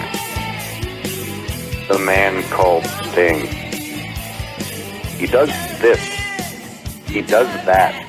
And He's as big as a bull, quick as a cat. He looks fine. He looks cool. He's his own man. He's nobody's fool. Don't double-cross him or get in his way.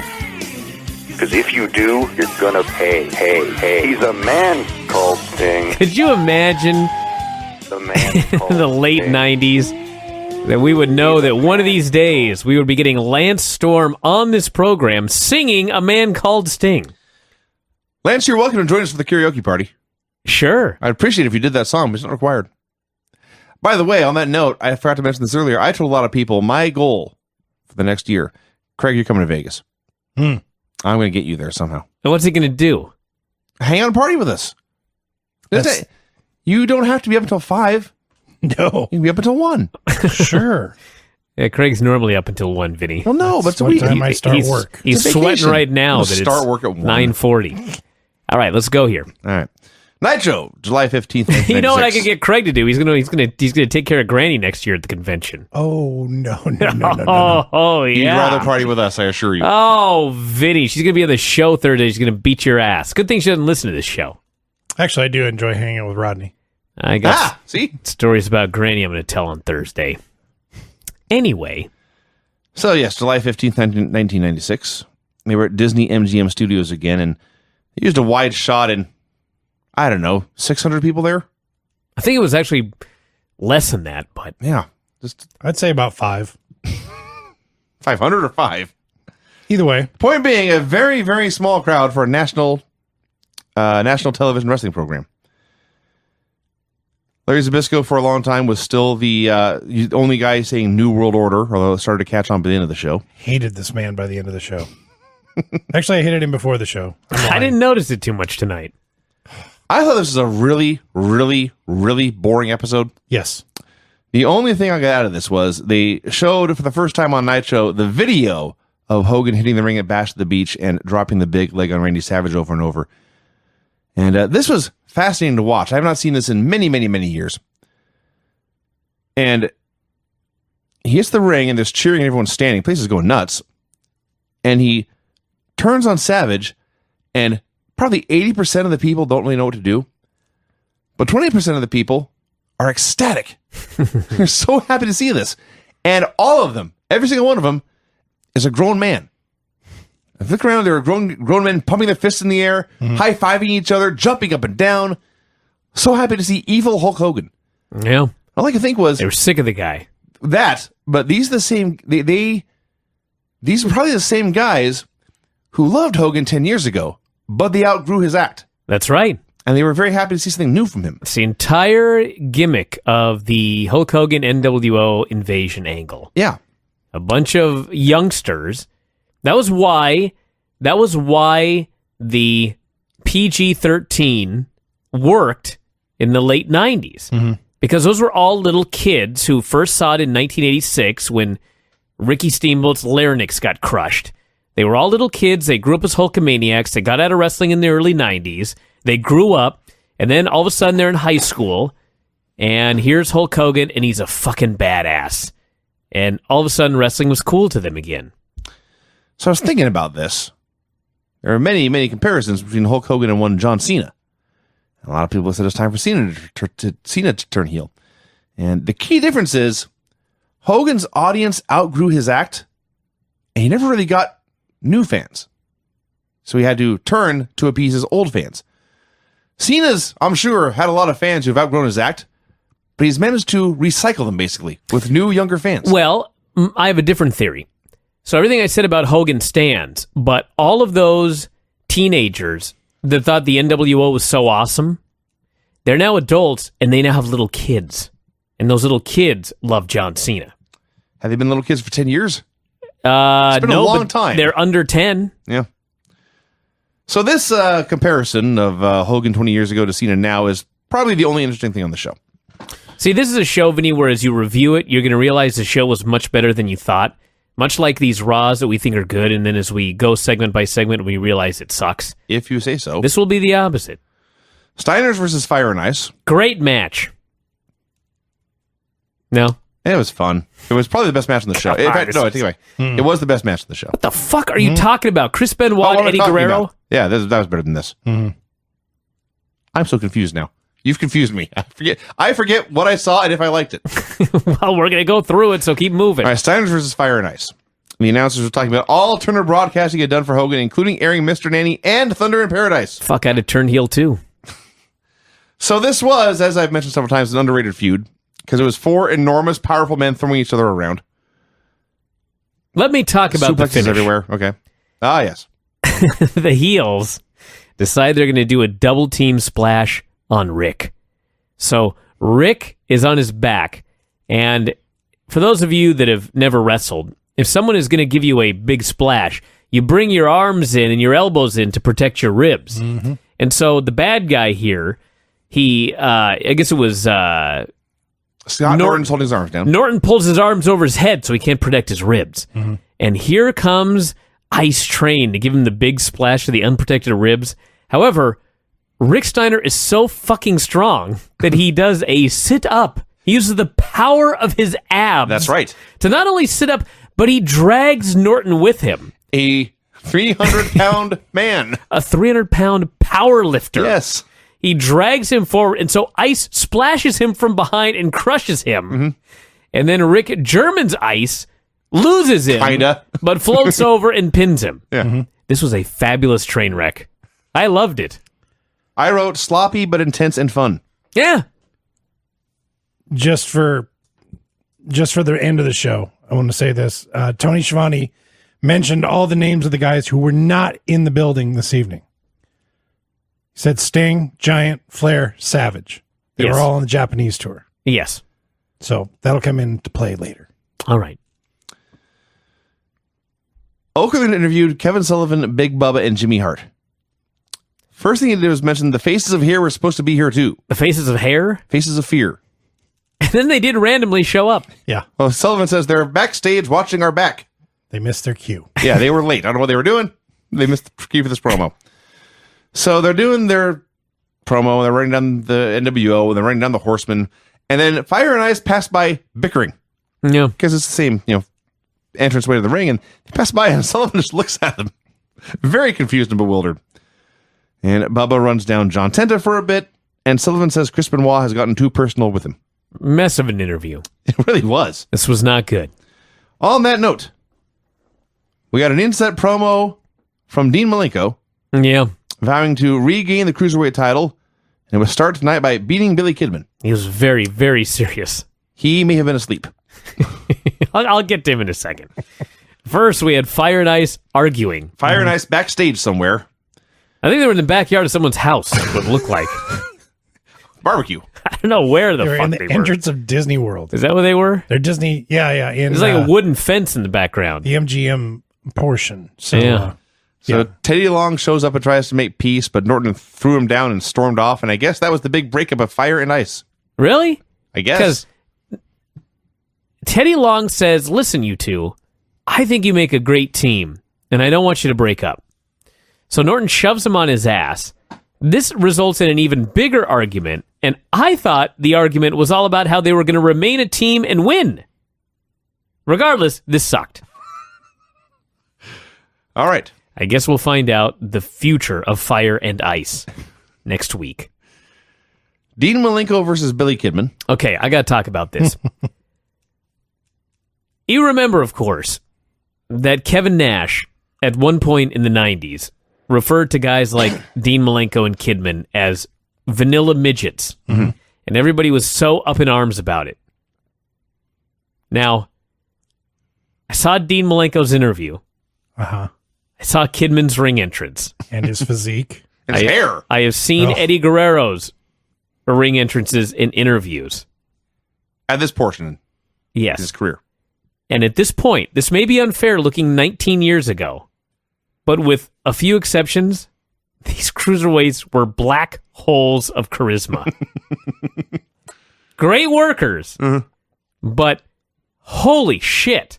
Now, they could work their asses off. Let me tell you who was a great fucking worker. Dean Malenko. Right. Dean Malenko in this match was amazing. And the reality of the situation is, if you're amazing in the ring, then a booker with half a clue should be able to get you over. Okay? So, Nash is an idiot. But I can at least kind of get where he was coming from when he said these guys are all vanilla midgets. Because quite frankly, watching this show, these guys were vanilla midgets. But you know what? God damn, Dean Malenko is great. Story is Dean Malenko's mad that the championship has been taken from him. And so now he's on he's going to kill some folk. And he goes in there with Billy Kidman. He carries his kid to a great match. Sells for him. And then Billy Kidman goes up top and he misses a shooting star press. And Malenko's like, all right, you son of a bitch. I'm going to kill you now. He gives him a brain buster right on top of his head.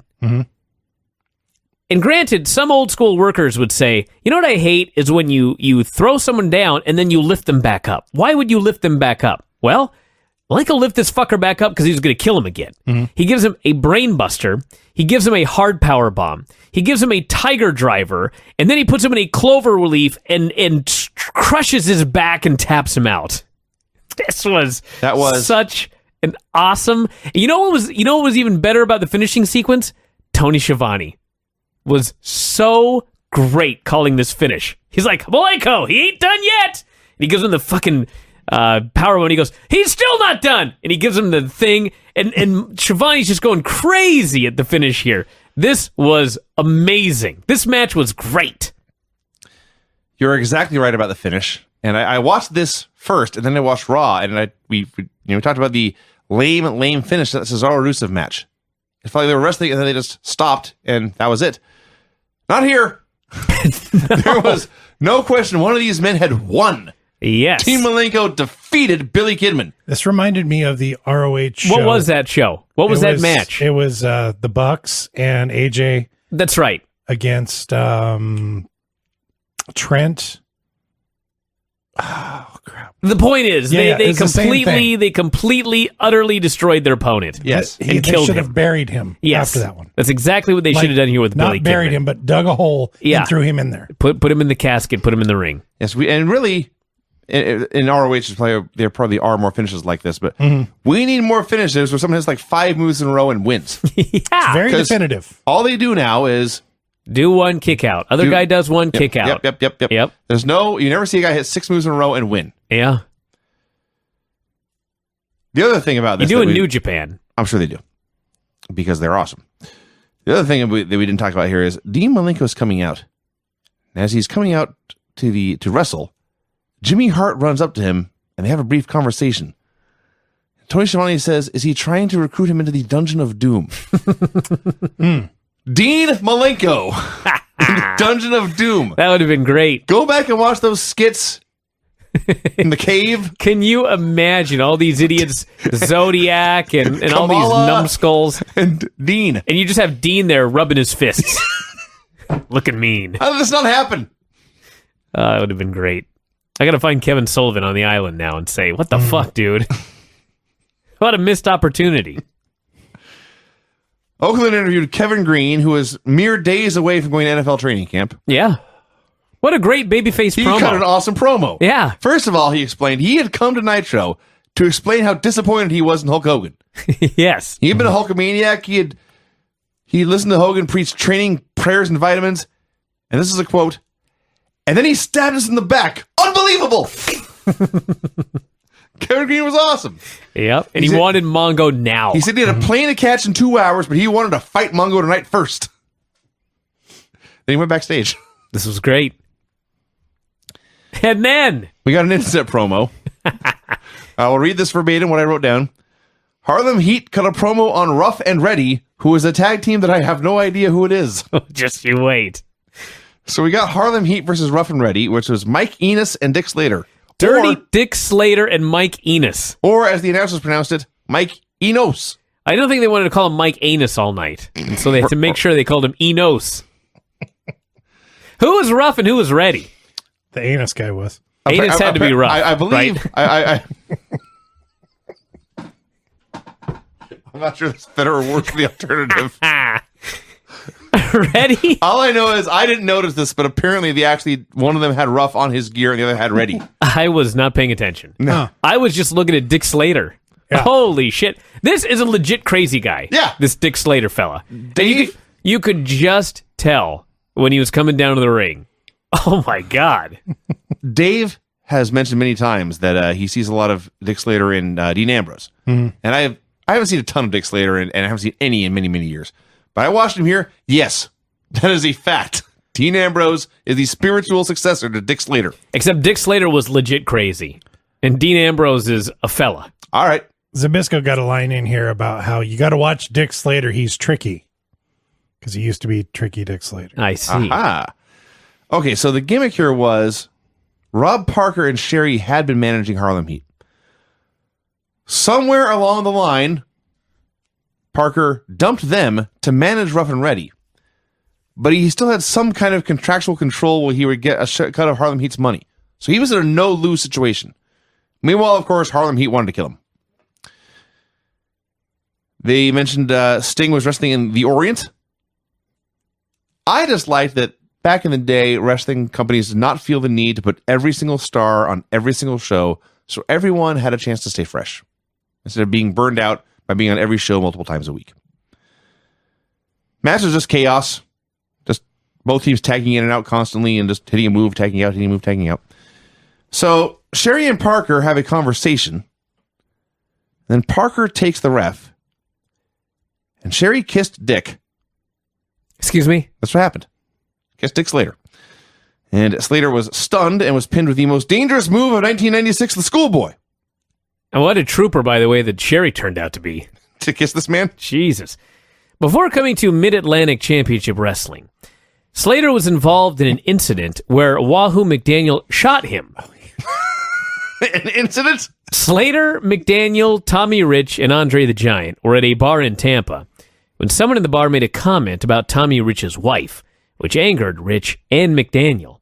The man who had commented about Rich's wife got a knife, and seeing that, McDaniel got out a gun. Andre and Slater went out to the parking lot and watched the altercation. While watching, McDaniel pistol whipped the man, and when he did so, the gun went off and Slater was hit by the bullet in the leg. Slater told the police that a sniper had shot him. He would return to the ring in just 3 weeks.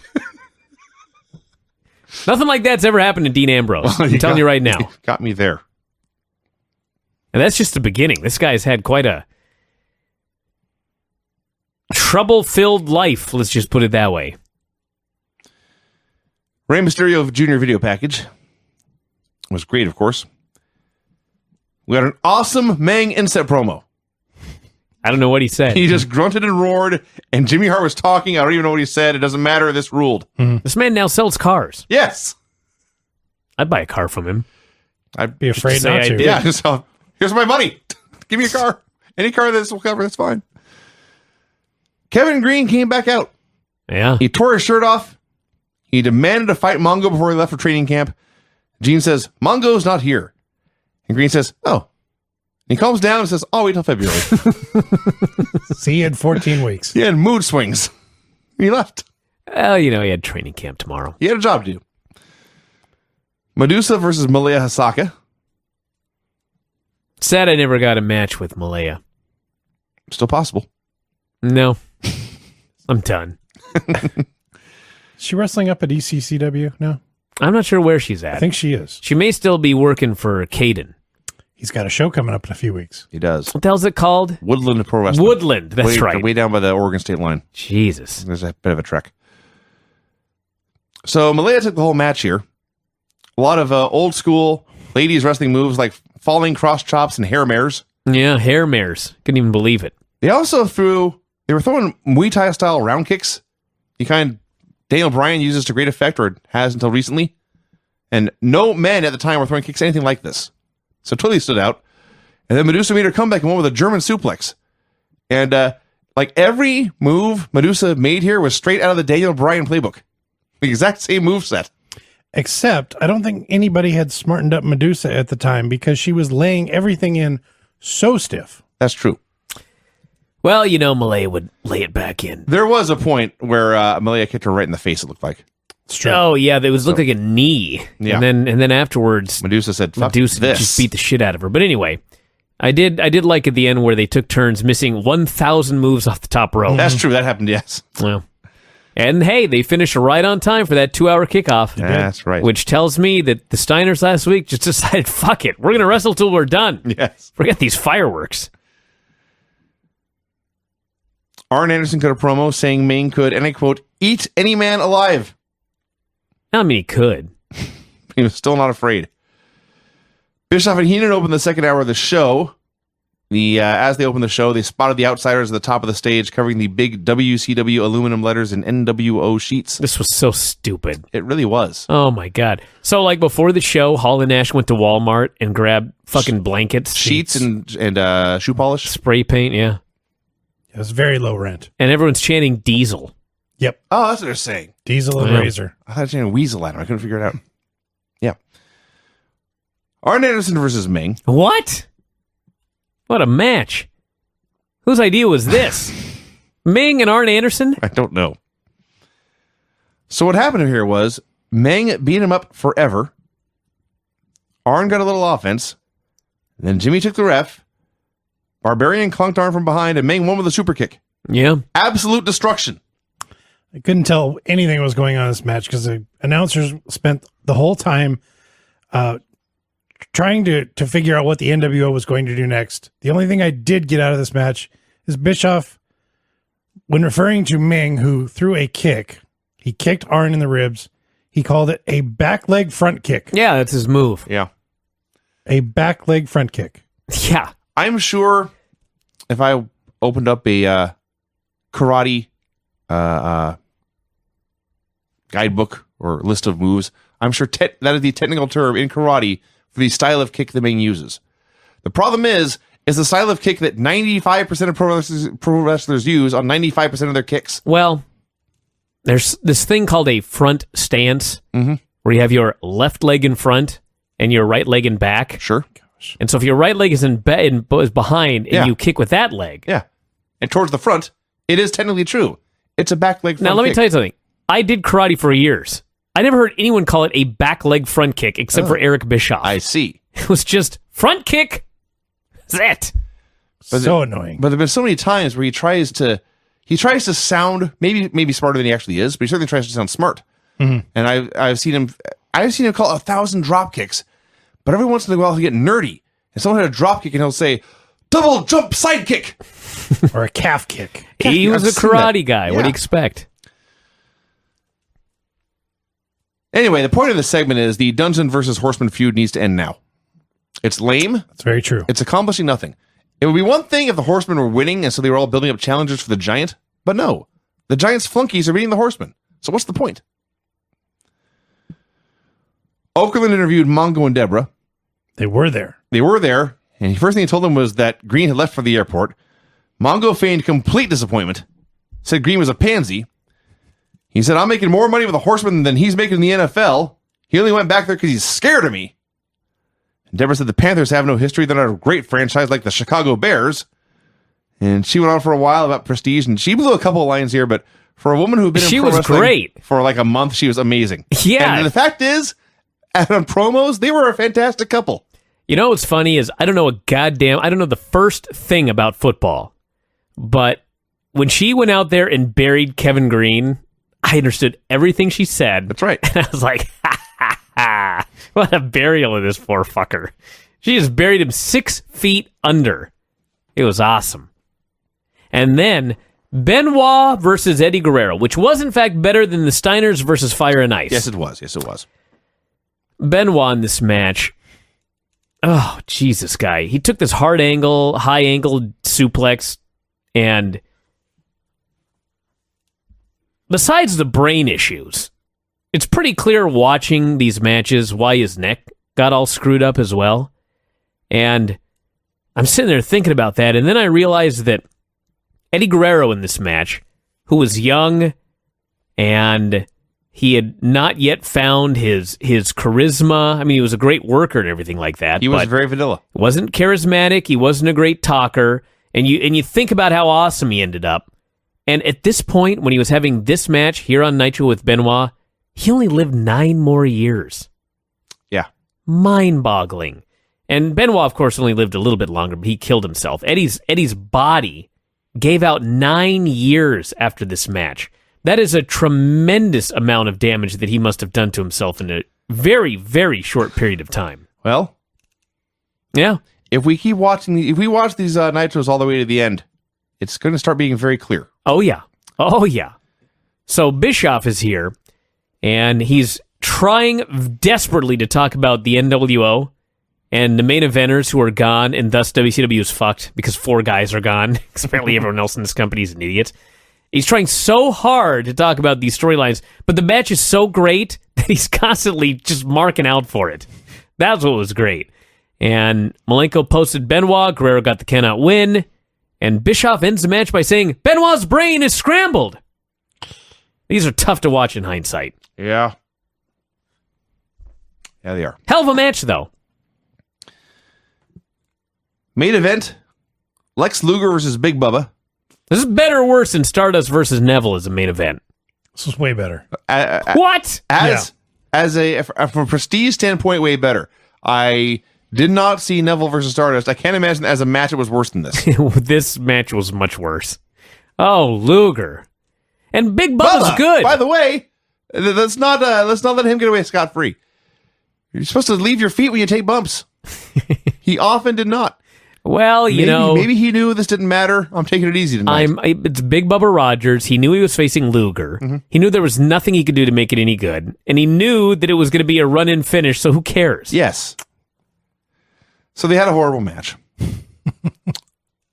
Speaking of Benoit, in this match, Luger, they say he had a concussion. Mm-hmm. He suffered a concussion, I believe, at the hands of the Giant. Which was 2 weeks ago? Yeah. It wasn't in the NWO match? Bash to the Beach? Oh, Bash to the Beach, yeah, whatever. So 3 weeks ago. So, no, it would be last 8 week. days ago. Yeah. Yeah, But my the point is, the doctors had told him not to wrestle for 60 days. The doctors. But Luger said, hell no. and he got in the ring, and he wrestled with this horrible concussion. It was supposed to keep him out 2 months. And in storyline, he's back there wrestling. Because, hey, in the 90s, men were tough. We didn't take time off for these concussions. It'd be ridiculous. Yeah, all true. So Hart tried to toss a gimmick to Bubba. I think Luger got it, but I'm not sure because the camera was showing Kevin Nash and Scott Hall walking. Luger got it. So Luger hits Bubba, then Luger's yelling at Hart, and the Outsiders hit the ring and lay him out for the DQ. They beat him up a while as Hulk Hogan strides out. He shaved the Fu Manchu, though he still has his mustache. He's laughing and smiling. Gets in the ring. Not quite Hollywood Hogan yet, but all in black, and still has Hulkster on his weight belt. They called him Hollywood Hogan. Did they? Yeah. Missed that. And they beat up Lex, and then they pretend to be friends with Bubba. They beat him up too. What a geek he turned out to be. They called Gene into the ring so he can interview them. And by them, I mean Hulk. It was very, very clear here that this is all about Hulk Hogan, and Hall and Nash were his flunkies. Oh, man, let me tell you. They kept Hulk Hogan off TV all last week, and they had the other guys show up. They kept Hulk Hogan off the show all the way until the end here. I actually didn't even think he was going to be on the show because he'd been off the show, and they'd had the Outsiders all over the place. They bring the Outsiders out first, they run a little bit of roughshod, and then the camera just cuts, and here's Hulk Hogan walking in, the big star. Just the whole, everything is all about Hulk Hogan in this angle at this point here on this program. And I got to say, the promo he cut, that was a money promo. God damn, that was a great promo. How dare the fans boo him after he led their children down the right path, buried Sting, called him a skinny little bodybuilder. People are throwing shit in the ring. He's mad at Savage. How dare Savage blame me for the end of his marriage? He's the guy that couldn't rise to the occasion. This is the greatest wrestler in the world. He made pro wrestling. He'll always be bigger than pro wrestling. Tons of booze, garbage. Hogan was pelted Nash right in the face. Yeah. Hogan was awesome in this segment. He was awe-inspiring with how great he was in this segment. If you weren't sure he was heel when he powerbombed Eric a few weeks ago, you knew after this promo. Oh, yeah. Yeah, this no was doubt not in your mind. There was a point pretty soon, really, where liking the NWO was a cool thing to do. Right. It still kind of was here. Not really. No. They were pretty much universally hated. Now, to be fair, this is not a wrestling crowd. This was Disney tourists. Well, that, and also Hulk Hogan was a professional, and there was nothing about this that was supposed to be cool. He was being an asshole. Meanwhile, everything Nash does is an attempt to be liked, even as a heel. Yes. There was a family all wearing Winnie the Pooh t-shirts. Mom, dad, and 2 kids throwing debris in the ring. I missed that chapter of the if only it had been like stories. Woodsy Owl or some sort of Eeyore. Smokey the Bear. So it's some pro recycling guy, and they're throwing their plastic shit in the ring. They were at Disney. I used to like Hulkster, but now he's a bad guy. That's right. Eeyore's reaction to the thing. Anyway, so Hogan challenges the Giant to a match at Hog Wild. He promises more NWO members from in and out of WCW. Vior. That's right. Yeah, that could be his new gimmick when he comes back to wrestling. That's right. You know where your tail's at? I'm moving on. They dared anyone in the locker room to come out and fight, which was a mistake, actually. It's at home in bed. Because Craig Proper. Wow. Keep going. I didn't say it, Vinny. All of this, man. Trying to move on. The Steiners come out, the Dungeon of Doom come out, the Horsemen come out, and the NWO grabs chairs, and there's a stare down, and the show ended. Hogan's promo was very good. I've seen a lot of Benoit Guerrero matches that were, listen, that's great wrestling, but I've seen a lot of matches they had better than this. And other than that, opening tag match was fun, but that was it. Yeah, I liked it. I thought it was a fun show. If you hadn't watched it after the Hulu Raw with all those goddamn commercials, actually, I watched before. Nitro first. Oh, really? Wow. Yeah. Maybe you should have gone the other way around then. Well, I'll try that tomorrow.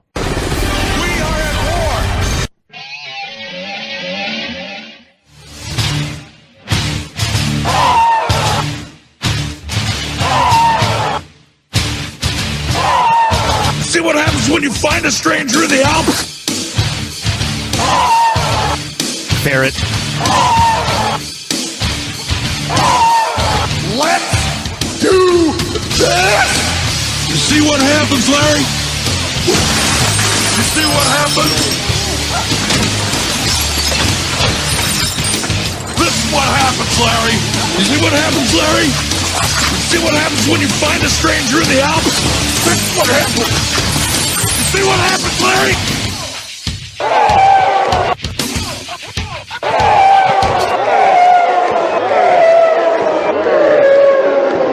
Sounds like a squatch. All right, let's do Nitro. Nitro.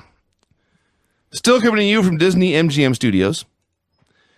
They talked about Muhammad Ali lighting the Olympic torch, and then showed a clip of him appearing at Halloween Havoc in 1994, 2 years prior. And then they showed Shaquille O'Neal doing a thing with Hogan also 2 years ago and asked what Shaq would think about Hogan these days. This was random. Here's two famous men who were on our show years ago. Yeah. Why not? I don't know. Scott Norton versus Dave Taylor. I was so excited when this match started because it was Scott Norton against Dave Taylor. Yeah. Two men who were completely different styles, who were going to get in the ring and they're going to try desperately to have a match together. And I was so excited. And then, after nearly a full year of dudes going over the top rope, the announcer's asking if it's a DQ, and it not being a DQ, and me ranting why they still have this fucking rule that they never enforce. This time, it was a fucking DQ! What a rib on me. A minute in. Less! Like 10 seconds in. I thought it funny that Scott Norton turned heel last week, but Dave Taylor's in the ring, and he's a fur runner. So therefore, Dave Taylor was a heel. There was a lot to... there was a lot funny about this, just in general. I do have a theory that maybe this was supposed to go longer, and it was an accidental DQ. That's what I was thinking. Maybe Scott forgot the rule.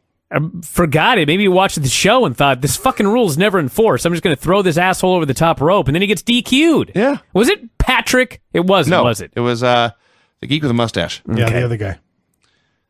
Did Vince McMahon ever try to sign Scott Norton? I don't think so. Oh, he should have. Because he's huge, which is like priority one. Just occurred to me watching this. Yeah, I think he's kind of short. He's not terribly tall. Yeah. I don't know what they would have done with him other than a short program with Hogan, but just occurred to me. VK Wall Street cut a quick promo on Conan. This was very much a so bad it's good promo.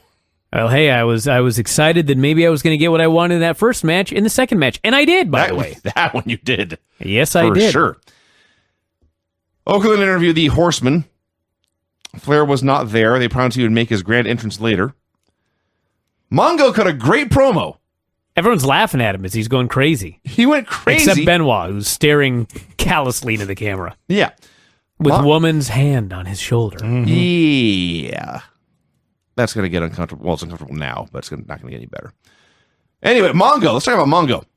Mongo talked about what he's done to Pretty Boys, and tonight he's got Pretty Boys like Luger and Savage and Sting. Now, when I think Pretty Boy, I think Randy Savage. Can't wait to tear them apart. So Mongo was great. That was this segment. No. There's more? The best part of this segment was at the very end when Gene randomly said, "Hey, can I get a banana?" And Mongo peels off a banana. He obliged. And he throws it at Gene. At which point Gene recoils in fear, but then regains his composure and he's appalled. That was the best part of this segment.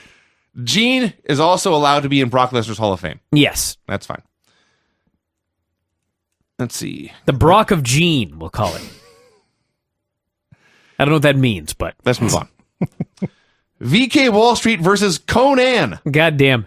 This is why when you fools asked if I thought this match was, or this show was good, and were astounded that I said yes, this was why. We had early smart fans chanting IRS. Conan was randomly... That's smart. He was on national TV. wearing a... Yeah, but it's a fucking Mark chant. All right. They can just chant VK or Conan Called or whatever. Irwin, too.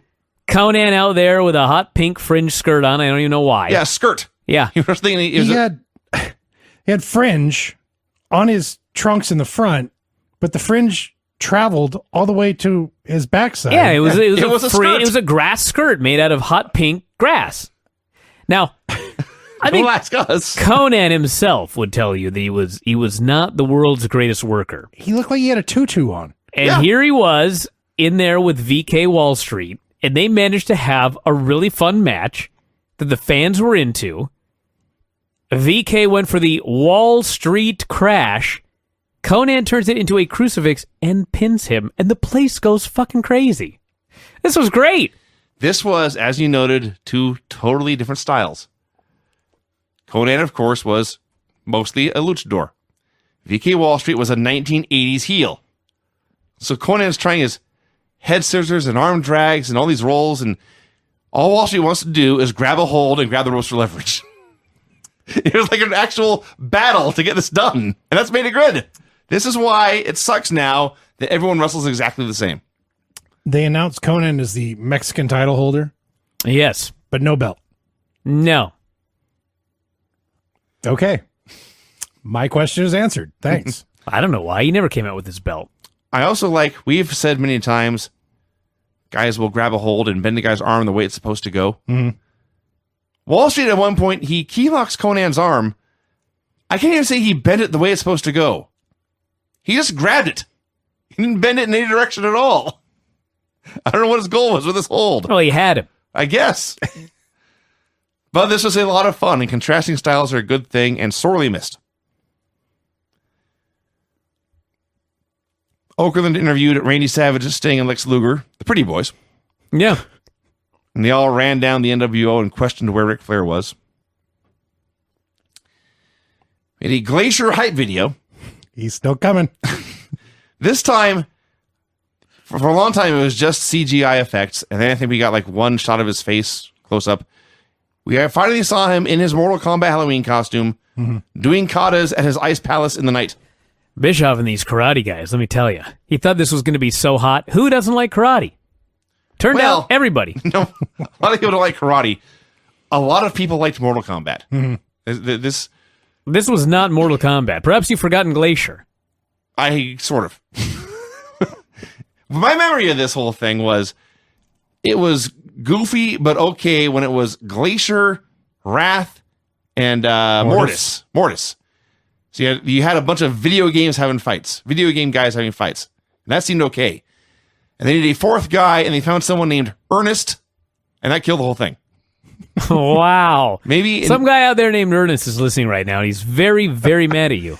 When they if when it's you have- Ernest Miller, then I'm in trouble. when you have Mortis and Glacier and Ernie, it's come on now. That's my nickname when I was a child, Craig. Shocked. So we go from the North Is that because you Pole sound like him? to the beach. Do you have a To friend- the beach. Do you have a friend Bert? This That's me. was the most amazing video Okay. I've ever seen. There was a match coming up next Yeah. involving Alex Wright, Joe Gomez, Jim Powers, and the Renegade. And Tony Schiavone said, "Hey, let's go to a video and we'll take a look at these four men." Yeah. And we saw him. All right. So you had the four men, and each one did the exact same thing. They had sunglasses on. They looked into the camera. They were looking off camera and then turned and looked into the camera. They were walking on the beach. Then they were walking on the beach, stone faced the whole time. And then each one, because they showed one guy at a time, and each one would take a few steps in his shorts and flip flops, and then randomly remove his shirt. This was not random. They removed their shirt for a specific reason to show their hot bods. Sure. So Jim Powers looked at the camera, walked on the beach, took his shirt off. Alex Wright looked in the camera, walked on the beach, took his shirt off. Renegade looked at the camera, walked on the beach, took his shirt off. Then there was Joe Gomez.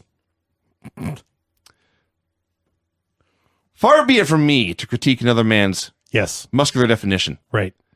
But if you were to rank the physiques of these men, if you're giving out a gold, silver, and bronze medal of these four, Gomez is not getting a medal. No, he's not making the podium. No. No. Joe He Gomez, is the podium. Joe Gomez was flabby. Now, that's the least of our problems. Because the end, these four men were then all together, shirtless, walking on the beach in shorts and flip-flops. just going. Yeah. I don't know where they were headed. Hey, they were heading to pick up some chicks, Vinny. I guess. I mean, come on. If you say so. Now, here's what I didn't get about this. There's only one thing. The main thing I didn't get about this. So, I guess I can imagine something like this airing in 1986. Yeah, something the Fantastics would do. This was 1996. Right.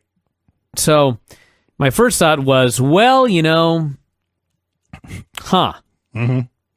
I guess they're heels. Oh, no. No, you were supposed to think they looked cool. Yeah. Well, they were not heels. They were baby faces. Uh-huh. They faced Hugh Morris, Uh-huh. Meng, Mhm. the Barbarian, Right. and the newest member of the Dungeon of Doom,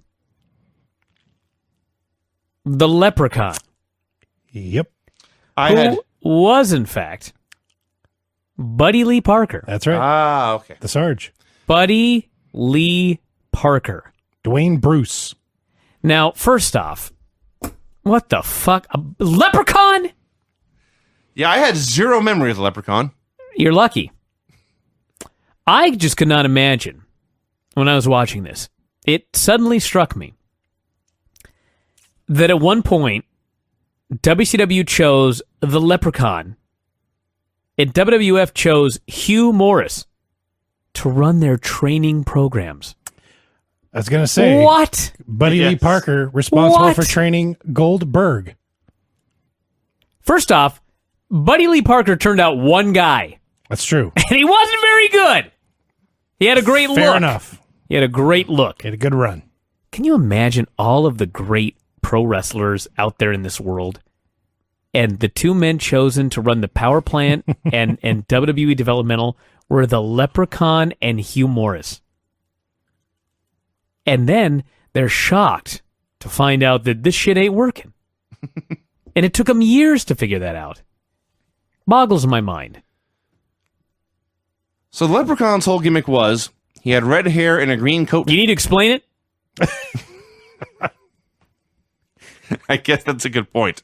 Go with the full-size Hornswoggle. He never entered the ring. They did a match for about a minute, and then we were told there was a commotion in the back. And at this point, a cameraman, and he was the cameraman whose camera was on TV, by the way, who's we were seeing through his lens. He turns and runs to the back, Yeah. swaying side to side. Because there's no cameraman in the back. No, and they couldn't switch to another camera while he moved. Which actually is probably right because you rarely saw an interview in the back. Now that I think about it. So, what the commotion was that the Outsiders had taken over the TV truck. So instead of watching this epic clash between Joe Gomez and friends and the Leprechaun's crew, we had shots of men in a very, very, very dark trailer. And really, for a good portion of this, I could only hear their voices. I honestly couldn't see anything. This was an improvement over the match. No, it really wasn't. Nash had a line about GTV. Oh, God. All I know is Shivani called it preposterous, which I hope is not where I got that word. It was brutally bad television. It went on for a long time. That's the key. Clearly, we had the same WCW and TNA production crew because this went on 10 times longer than it needed to. It really got worse, too. It went on and on. They wanted a crowd shot. And literally, by the time they went back to Jim Powers running wild, it was like, fuck, this is great. Way better than the backstage. The sole redeeming point of any of that was as three geeks in yellow shirts, maybe the same geeks that tried to stop Undertaker and Rock from fighting, are taking the Outsiders out of the truck, and Nash invites everyone back to his trailer for pot pies and Mountain Dew. Yeah. So we go to the match where Jim Powers is getting a pep talk from Teddy Long. Because what this segment needed to save the day was Teddy Long. Hey, he did save the day. I guess he did. So he gives Powers a pep talk. Suddenly Powers is running wild. A four-way brawl breaks out. People are going crazy. And then the Giant shows up to chokeslam the World. And he did. Everybody went nuts for that too. Yeah. And Gene then interviews the Giant. He says, while Hogan's been in Hollywood trying to win an Oscar, I have been wreaking havoc in WCW and defending my championship all over the world. And now WCW comes running to me, asking me to take out Hogan. So that's fine. I'm going to chokeslam Hogan at Sturgis. The Giant was so awesome. He was great. Oh, God, the Giant was awesome. He was quite great. So have you gone to Wikipedia and see how this match was labeled? No. Disqualification, no contest. What are you talking about? This match. Oh, the match itself? They don't Yeah. have results of this on Wikipedia. You won't find it. I would say this is probably a no contest. No. This was dumb. I thought you were going to reveal what was on Wikipedia. No, this is dumb.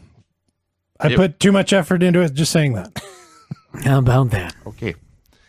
Speaking of dumb,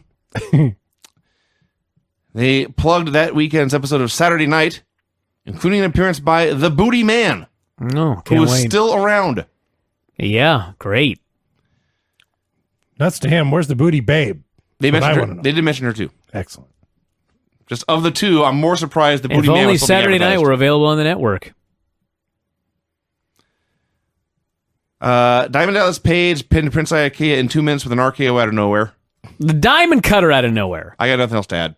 There was nothing else to add. That's it. They keep feeding DDP guys. It's like he's getting a push or something. Yeah. The move was. Yeah. We had a prepubescent Chavo Guerrero Jr. cutting an inset promo on Dean Malenko. His mustache here absolutely had to have been penciled in. Did I mention last week how awesome Dean Malenko is? He went out there with Chavo Guerrero Jr., who at this point was very, very green. And he got a really, really good match out of this guy. A fun little match. They didn't bother trying to time it with the top of hour 2. Dean finally hit him with a powerbomb if he's coming off the top, puts him in the cloverleaf, and beat him. Dean is great. And by the way, this crowd that you said was so great had the audacity to chant boring. One guy. Well, there's one guy chanting boring. It but was you could hear- one guy. You could hear him because nobody else was making any noise. That's what I'm saying. Dude, this was a great crowd. Okay. Craig, what I want you to do, I'll turn down your mic. Okay. I want you to yell for 2 hours. And don't stop. Okay, go ahead. Here we go. Very soft-spoken. We can't hear you unless you yell. Wait a minute. Maybe I'll turn my mic toward him. Hang on. Craig lasted a total of 1 second. I'm a very soft-spoken man, Brian. Point is, people can't cheer for 2 straight hours. This was a good crowd. No, They were didn't not cheer good for this segment. during this match. This Fine, but it was a good crowd overall. this match was like a how to do moves instructional video. Like, Right. I will now do a suplex. You're And working with Chavo. What do you expect? Yes, and there was a great execution of a suplex. Now I will do a back breaker. He was carrying a broom with a horse head on it. It's- The Chavo used to Ah. fucking ride to the ring. I see Yes. what you did there. yeah, Yeah. yeah. So I'll tell you what was exciting. Bischoff was very excited for Hog Wild. He couldn't stop talking about it. 250,000 bikers, he said, were going to be there. They're going to ride their bikes cross country Yeah. and do media. Oh, yeah. Yeah. I can only imagine the media they did on the way to Hog Wild. Hogan probably did, but I don't think Ice Train was doing a lot of media at the time. But he did face Meng He did. in a mean guy match. oh, dude, it was funny because, as mentioned, the Chavo Malenko match was just, There. a demonstration of wrestling holds. And they get these two hosses, Yeah. and they, for about 1 minute, went to town on each other, and it was awesome. And then after that, it was several minutes of chin locks and Mongolian chops. I did like where Ice Train chopped him so hard that sweat hit the camera. Yeah. Bischoff at the beginning of the match, him and Heenan were talking about Meng. And Bischoff said, this man's ancestors were all cannibals. Right. And Heenan says, yeah, he had a family tree with no limbs. I'm not even quite sure what that means. I have no idea but what that means. Point is, Well, they're cannibals. They ate their arms. I mean, you could essentially be very appalled by these statements about this man. Sure. I don't think Meng give a shit. Oh, hell no. No. No. He's probably in on the joke. Mang does not strike me as a thin-skinned individual. No, not one bit. I did like it when Bischoff referred to Ice Train as one of the brightest young stars in the sport. That's what he said. Yeah. That's what he said. Yeah. This guy got pushed to I the think he was moon, only right? like 23, if I recall correctly. Really? Let me find out. Harold was- Hoag was his name. He was a Harold huge Hoag? athletic How man. I knew that off the top of my head, I don't know. Isn't that a Harry Potter character? Hoag. You know what's funny is Double H. I don't know what it is. I have the worst memory, but I Yeah. know names. Okay, so he's 47 now. So this was 19 years ago. Roughly. That was 28. But so anyway, I had a terrible memory, but I don't know why I know names. Uh-huh.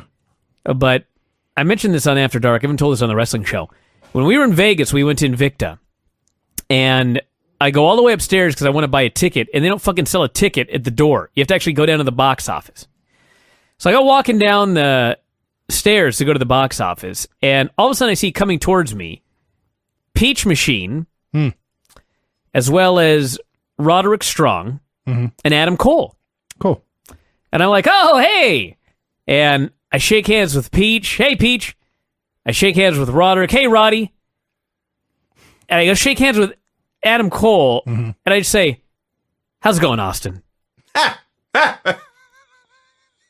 And, you know, blah, blah, blah, blah, blah. And hey, you got tickets? Yeah, we're going up. Okay, I'm going to go down and get a ticket or whatever, blah, blah, blah. So I start going down to the ticket office, and I'm sitting there just going, what the fuck did I call him Austin for? You're a mark. Austin. No. The point was, I didn't know why I couldn't remember that his name was Austin. I'm like, did I think it was Austin Aries or That's what I was thinking. What the fuck? I didn't know his name was Austin. So as I get further down the stairs, I'm like, maybe his name is Austin. Maybe his first name is Austin. So anyway, eventually later I go upstairs and I just went up to it. I said, Adam, is your real name Austin? Yeah. And we had a good laugh about the whole thing. And he goes, yeah, I thought you just knew my name. I thought, man, we're on a first name basis. And it was funny because every time I've called him for the show, I've never called him Austin. Right. He was calling you like, Adam, you ready to go? But for some reason, I must have known that his name was Austin. I have no idea why I know people's names. Harold Hoag. How the fuck would I remember? I guess it's Harold Hoag was the actual name, but it's close enough. I didn't have to look it up. Who's Harold Hoag? It was not a porn star or something. You ever called Buddy Steve? No, it's Ice Train. No, I've never called him Steve, ever. Yeah. But I know Steve Finley. Did you forget why you have been looking up Harold Hoag? What do you mean? Because this whole thing started Yeah, with I said he Ice was Train. 28. Okay. Yeah. He was not 23. But he was still young at 28 back then. He's much older now. Thanks, Brian. Let's move on. You know who else is? You, Everyone. me, Vinny. Oh, you're right. Yeah. We had a video package of Hogan turning on Bash at the Beach, or turning at Bash on the Beach. He was also M.I. Smooth. That's right. Yes. Forgot about that. Came out dancing towards the end there. This, I realize I have not seen a WWF then video package, but I'm pretty sure theirs back in the day were still blowing these video packages out of the water. Oh, my God. This Yeah. video package with who's the narrator? I don't know. Oh, that's terrible. All that money and they couldn't get a good narrator? Guess not. No one in Turner Broadcasting had a good voice, apparently. Apparently. Eddie Guerrero versus Psychosis. Good match. Oh, yeah. This is a very good I'm going to match. throw something in of constructive nature. I like when they were running down the Hog Wild card, talking about Giant versus Hogan and Norton versus Ice Train, and also Medusa versus, and this is a quote, Yeah. the big lady wrestler from Japan. Wow. And Yeah, where's my favorite cable bill? I gotta buy this right now. Well, Vinny, you were aware it's being sold on the fact that there's a bunch of bikers there. I mean, come on. Someone's gonna destroy a bike. Yes. Yeah. the gimmick to that match is the big lady gal, Bull Nakano, is going to be riding a Honda, Oh, that's right. Yeah. and Medusa will be riding a Harley, Oh, wow. and the winner gets to destroy the other's bike. Huh. Yeah, How exciting. that's All I know is, unlike us, during this match, all they did was talk about the match. right. How novel. It was a very good match. It helps, obviously, these guys are way more charismatic than Chavo and Dean, but they also did a wider variety of stuff. There was mat wrestling, there was big, lengthy lucha spots, there was brawling on the floor. And after 10 minutes of furious action, Eddie won with a top rope Rana and the frog splash. That's right. All was right with the world. That's right. The jackknife splash, as Bobby called it for maybe one show for Nash. Love Psychosis's spinning heel kick off the top rope, Yeah. which physically makes absolutely no sense at all. Well, he was a talented man. He was. Still is. I'm sure he's wrestling in the backyard somewhere. People's going to be pissed No. at you. No. No, he's still doing okay in Mexico. He's a millonario. I mean, come on. Okay. Yeah. So the Horsemen came out for their match, but there was no Arn and no Ric Flair. They went to break. When they came back, a limo had arrived. Arn was trying to peek into the windows. Bischoff suggested that whoever was inside might be... Piss off, as Vinny calls him. Well, not on purpose. It'd be very rude. Vinny was very apologetic I say enough about that one right there. I say enough actually cruel things in the show that when I screw something up, I should own up. Since you mentioned this, we never found out who the fuck was in the limo. We never No, did. they never did. No. What a waste of time. The reason I mentioned Bischoff's name is because he said it might be someone from New York. Yes. Oh, wow. Made me laugh. So Arn went to the ring for a huddle with his crew, and he decided to just take Flair's place. They were essentially teasing that Flair had skipped town and joined the NWO. I guess. Yeah. So it was Arn, Mongo, and Benoit versus Luger, Sting, and Savage. I thought this match was fun. This match was a lot of fun. And I was watching a lot of it because Sting's running wild and all three horsemen by himself and kicking all their asses, and he gets cut off when Mongo hits a middle rope shoulder block. Mongo's getting in there and he's doing some stuff, and very, very green, but obviously very athletic. I thought, boy, Mongo's looking actually better than I remember here. Oh, you spoke too soon. And then they got Sting in the corner. And Mongo decides, I'm going to give this man a back suplex. Sting says, the fuck you are. And Sting grabs that top rope, and Sting's not letting go. And he's holding on, and Mongo lifts him and lifts him and lifts him. And finally, Mongo decides the solution is, I will drop him. And Sting plummets, and his head hits the middle rope, or bottom rope. His body hits the canvas. That looked bad. I thought you were going to talk about Mongo was looking great till he had to run the ropes. Because this man cannot run the ropes. Yeah, he had work to do. Oh, yeah. He got one good move in. Yes. He had a drop kick.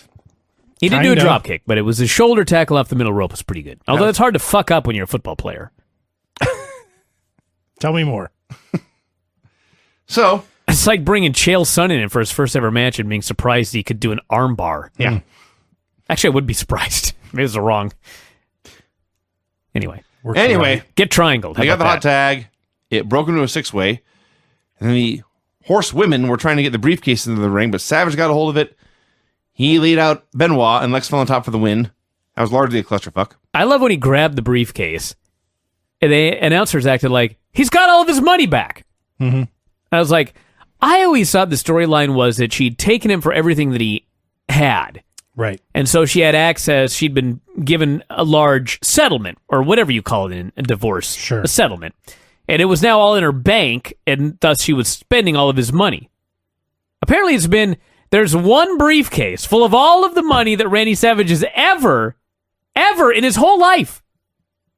And they're just going through the cash week to week.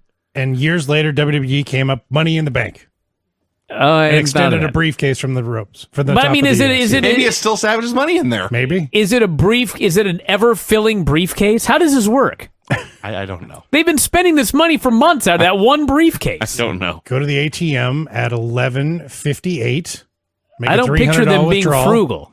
12:01, another 300. What a trick. You've never done this before? No, I have me never, more about ever these- done this. Late night, Especially large sum cash withdrawals 11:59 you were and making. 12:01. I was young once.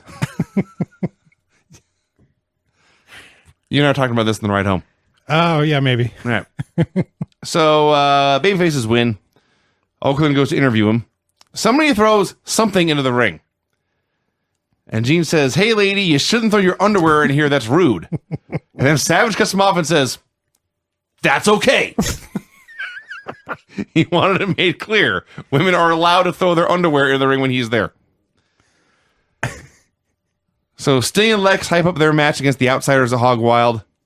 And Savage vows at that event he's going to jump Hogan in the aisle before he has a chance to face the Giant. And Gene wraps up the show, and that was that. Yeah, we got a date. Don't be late. That's what Savage said. That's how he picked up them ladies back in the day. And when he said, don't be late, don't fucking be late. I thought it was a great show. It was fine. I very much had a good time watching this show. Well, Nitro. A strange Nitro. Yeah. A historic Nitro. A famous Nitro. An important Nitro. Not necessarily a terribly fun Nitro to watch. You know what's weird about this is they, as we'll get to, the NWO shows up and they beat the shit out of everybody. And we get like, what was it, about a half hour? Probably a half, in fact, yeah, it went all the way to the top of the hour. So we got a half hour of everybody laid out backstage, there's sirens, ambulances, the whole 9 yards. And this is all leading into hour 2. Well, amazingly, this show tanked in hour 2. It had a great first hour, and then they lost, like, I think it went from a 3-2 to a 2-9 in the second hour. Can you believe that? I can't. Kind of. Because we'll talk about how I said it was not fun to watch, and it did get boring. It did. Well, we'll talk about it when we get there. They showed clips from WCW Saturday Night with footage shot by and featuring the Outsiders. Yeah, so the first time in Nitro history, I believe, they showed a clip from Saturday Night. It was Sting and Lex arriving at the building, and Lex was called away to take a convenient phone call. Sting was all alone, and the Outsiders jumped him, slammed the car trunk in his back several times, and nobody mentioned this, but Hall and Nash were throwing shots, which means a mysterious third person was holding the camera. That's right. Probably Hulk. They emphasized that Sting's injuries were minor and he was fine. Vince didn't get that. Hulk Hogan, yes. I don't think it was very mysterious. Right. They emphasized that Sting's injuries were minor and he was fine, but said you never knew when the next attack might happen. That's right. Foreshadowing. I don't know if it was just my TV downstairs, but this attack occurred in pitch blackness. I could not see a goddamn thing. Could have literally been anybody attacking anybody. Turn up your contrast. Well, it's a long story. Get blinds. That's true. So the sun's not right on your TV screen. I know that's an issue as well, but it was very dark. Mike Enos versus Hacksaw Duggan, or as Larry Zbyszko called him, oh no, not Hacksaw. By the way, this Larry guy. Oh, jeez.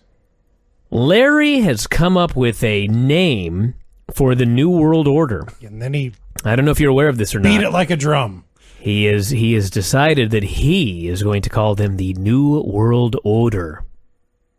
And he said it again and again. He reminded us over and over again. You know what I call him? The New World Odor. Over and over he brought this up. So clever. Well, in his defense, Tony never laughed.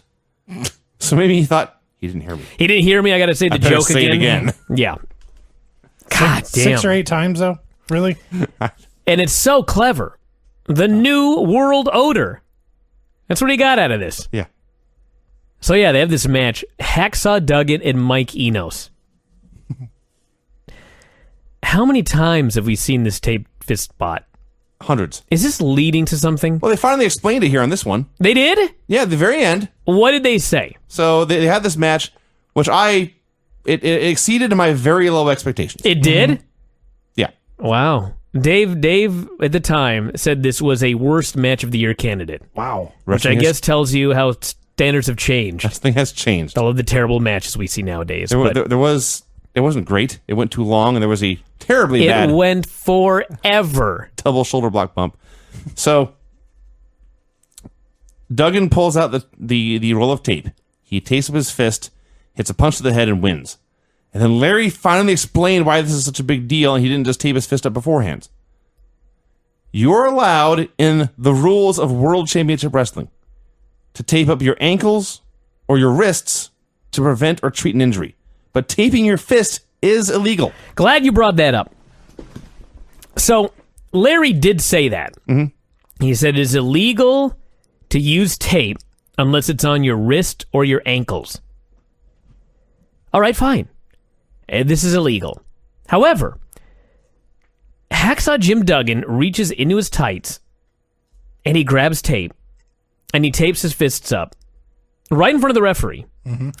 He punches Mike Enos right in front of the referee. He pins the man.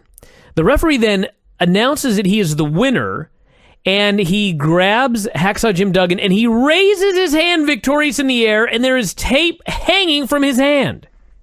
Ref was looking right at the tape.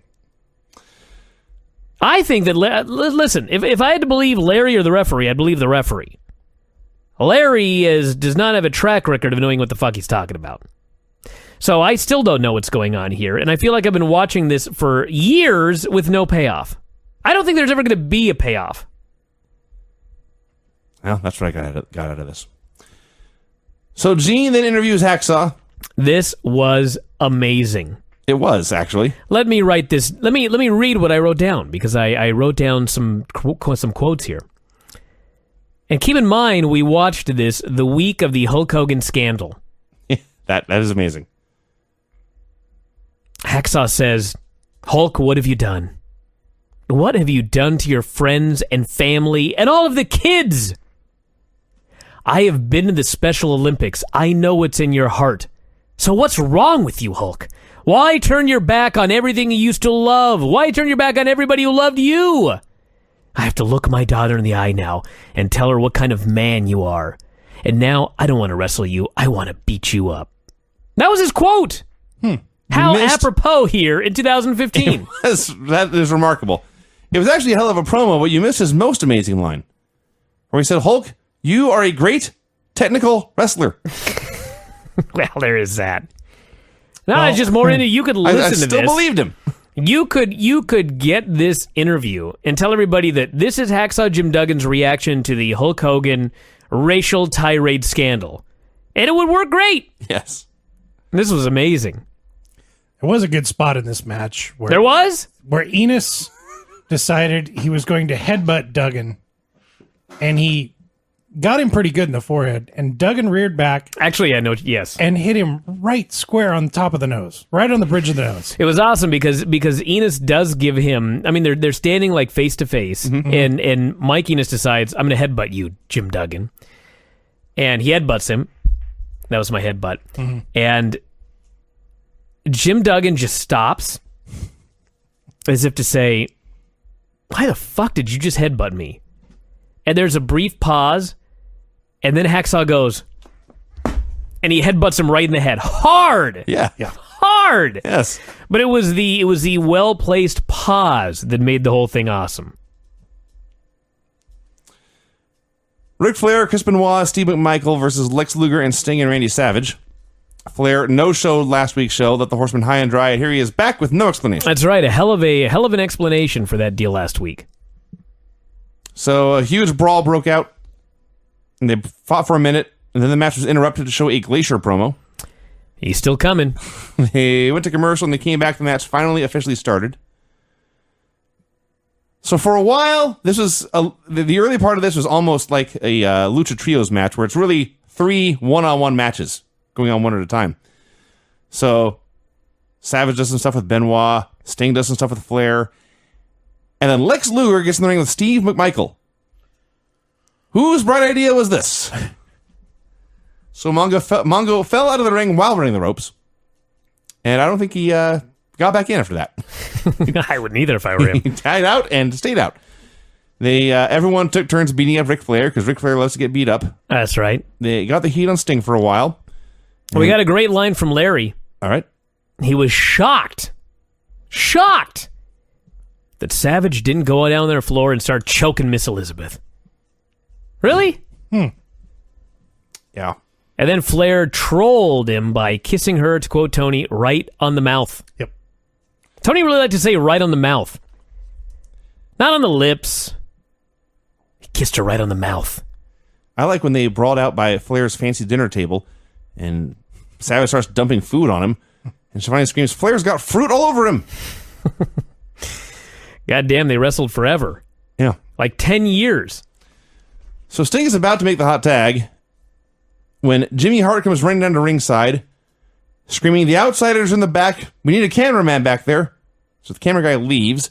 Then Jimmy gets in the apron. He's trying to get the attention of all 6 wrestlers. The camera cuts backstage where the Outsiders are holding baseball bats, Marcus Bagwell and Arn Anderson are already down on the ground. Scotty Riggs shows up. He gets laid out. And out comes Cruiserweight champion Rey Mysterio. He comes out of a trailer and says, I'll take the 7-foot man down. I got a great idea. They got bats, but I got a better idea.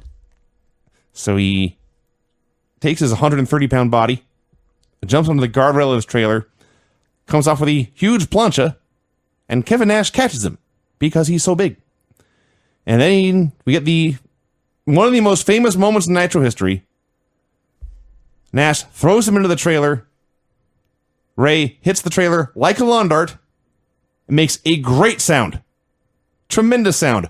But honestly, I am pretty sure that hitting the ground after hitting the trailer was much worse than actually hitting the trailer. Kind of. He landed on his feet and then just rolled to his back. Whole point was, it was funny watching it because it is so legendary. But boy, is it not much. No, not really. Yeah, he just got lawn darted into the side of a trailer and he fell down on the ground. Yeah.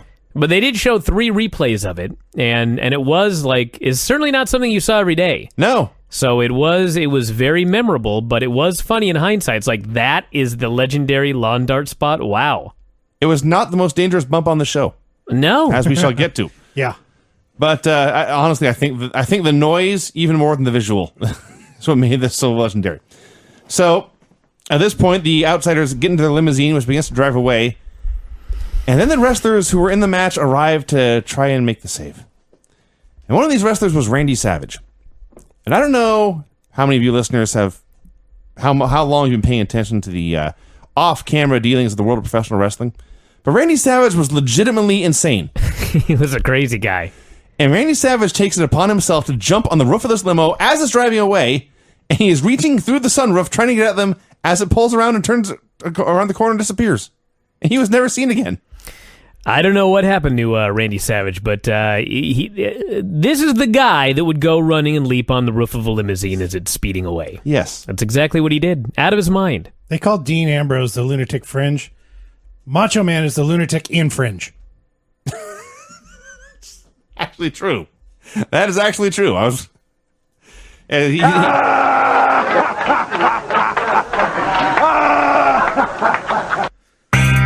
Ah, God damn it. Every time.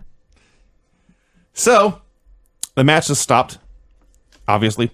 And Sting's checking on Bagwell, and the Horsemen are all checking on Arn, and Eddie and Alex Wright are checking on Ray.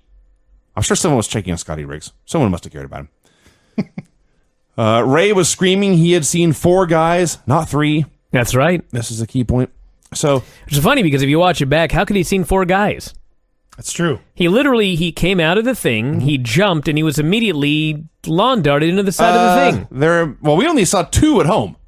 Yeah. So either he's seeing double, or there were 2 guys behind the Outsiders off camera. Well, Hulk Hogan was not in town. No. But they wanted to pretend he was. So, supposedly Hulk Hogan was there in this meeting, you just never saw him. Yeah. So, Woman is there, and Woman to this point on Nitro has never shown any redeeming qualities, nor any weakness. She's been a cruel, heartless person the entire time. Well, she does scream when Flair's selling. I guess that's true. She cared about Flair. But boy, she cared about Arn.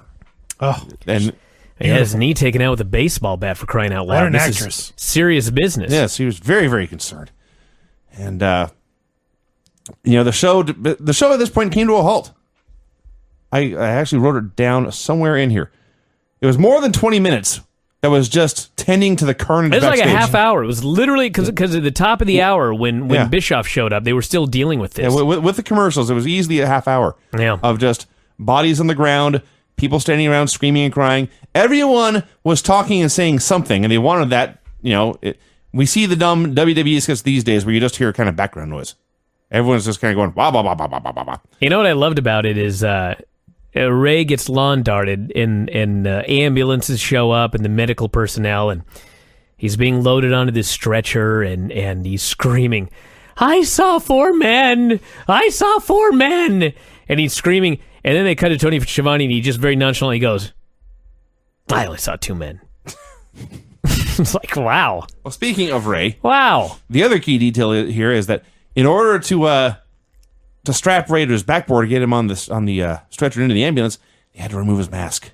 In order to strap him onto a backboard? Sure. Yeah, likely I think story. they had to put a neck brace on him. That was the deal. And his fucking mask is in the way? Apparently. These guys just wanted to know who Rey Mysterio was. So, of course, he's covering his face with his hands, but this is, insult to injury by these outsiders. Taking a luchador's mask. Wouldn't be the last time. Forcing him to remove said mask. Foreshadowing. Indeed. The visual of Arn Anderson in the back of the ambulance and woman holding his hand and sobbing. Yeah. Oh, my heart broke. So My heart broke for Arn. yeah. So things eventually, as they're carting men out of there, and they load Arn into the ambulance, and of course Flair goes with him. And then they load Bagwell into the same ambulance, and Sting goes with him.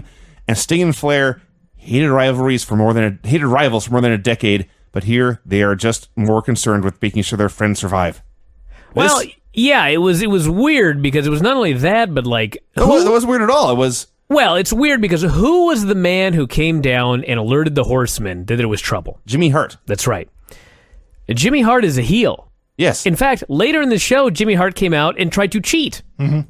And then, at the end of the show, he cuts a babyface promo. Yes. The whole thing is just weird. Well, it's only... No, I don't think it's weird at all. It made perfect sense here because... They are all against a common enemy. Yes, That's true. The enemy of my enemy is my friend. That's right. And but do you have to be an asshole in between battling the enemy? Apparently, Jimmy Hart does. I mean, come on. You couldn't just let Eddie Guerrero fight the fucking big boss man without having to cheat. So, Jesus. Eventually, the top of the hour comes, and they're still not ready for action. Bischoff and Bobby Heenan join the announcers briefly. Heenan explains, I have a long history of neck surgeries. I have permanent nerve damage. This job is not worth my health and safety. I'm leaving. That's right. He bails. Got the hell out of there. And Bischoff, Larry, and Tony finished up the show. The fans, while this is going on, as we mentioned, this was a half hour. And this is not a half hour in the, what the hell are the studios called where they did Saturday night? The Georgia Studios, whatever they're called. This is not a big arena with a big screen. This is MGM Disney. It's a big park. There are no monitors. Yeah, no one had seen anything for a half hour. They're chanting boring. Yeah. Talking about center stage? Yes. Thank you. That's the one. What a dump, by the way. Yeah, Holy totally. shit. I never was there. We drove by it once when I went out to do that Abdullah the Butcher DVD. And we're in the car, and the cancer just goes, "Hey, check that out. It's center stage." And I'm like, "What?" It was like behind barbed wire. Sure. It was just, oh my God, this place. And then the next night they had ROH there. What a hole. Yes. I'm sure that's all true. So, eventually, here's the other reason this is important. One, they gave it time and made it seem like their show had in fact been hijacked by this assault. That's right. And this carnage was merciless and affected everyone. This was great danger to literally everyone drawing a paycheck from WCW. And this is important because since the big turn of the Bash at the Beach, the NWO had been really, really, really lame. They did one promo on Nitro when half the crew wasn't there. Killed Bischoff, who was an announcer. That was even before the turn. I'm talking about since Hulk Hogan. Oh, I joined see. them. Yeah. The follow-up to that was they did one promo on a show when half the roster wasn't there. Hall and Nash hung sheets on letters. That's right. Very lame. Hall and Nash stormed the TV truck and bothered the AV squad. Doubly lame. Incredibly lame. So this angle, I don't know if it was dying a death, but it was doing nothing good. Well, you're right, but I'm going to defend them somewhat in this way. The NWO, I mean, this company was doing huge business, at least in terms of, to television ratings. The house shows had turned around before the NWO showed up, but they were now destroying Raw in the ratings, and they were doing it with nothing. Yeah. So there's no reason to go in there and go overboard and do what WWE does, where you shoot 6 months worth of angles in 3 weeks. And you know what I mean? There was no reason to hotshot. They were doing great with nothing. So they were actually doing an excellent job with a nice, slow build towards this upcoming Road Wild, where it's Hogan versus the Giant with the title on the line. So I thought it was actually a very good job of pacing. But yeah, it is funny to look back because you're used to Raw nowadays where there's crazy stuff happening on every show. And back then it was like, this was new. Stuff like this was new. Everything normally took much longer for anything to happen.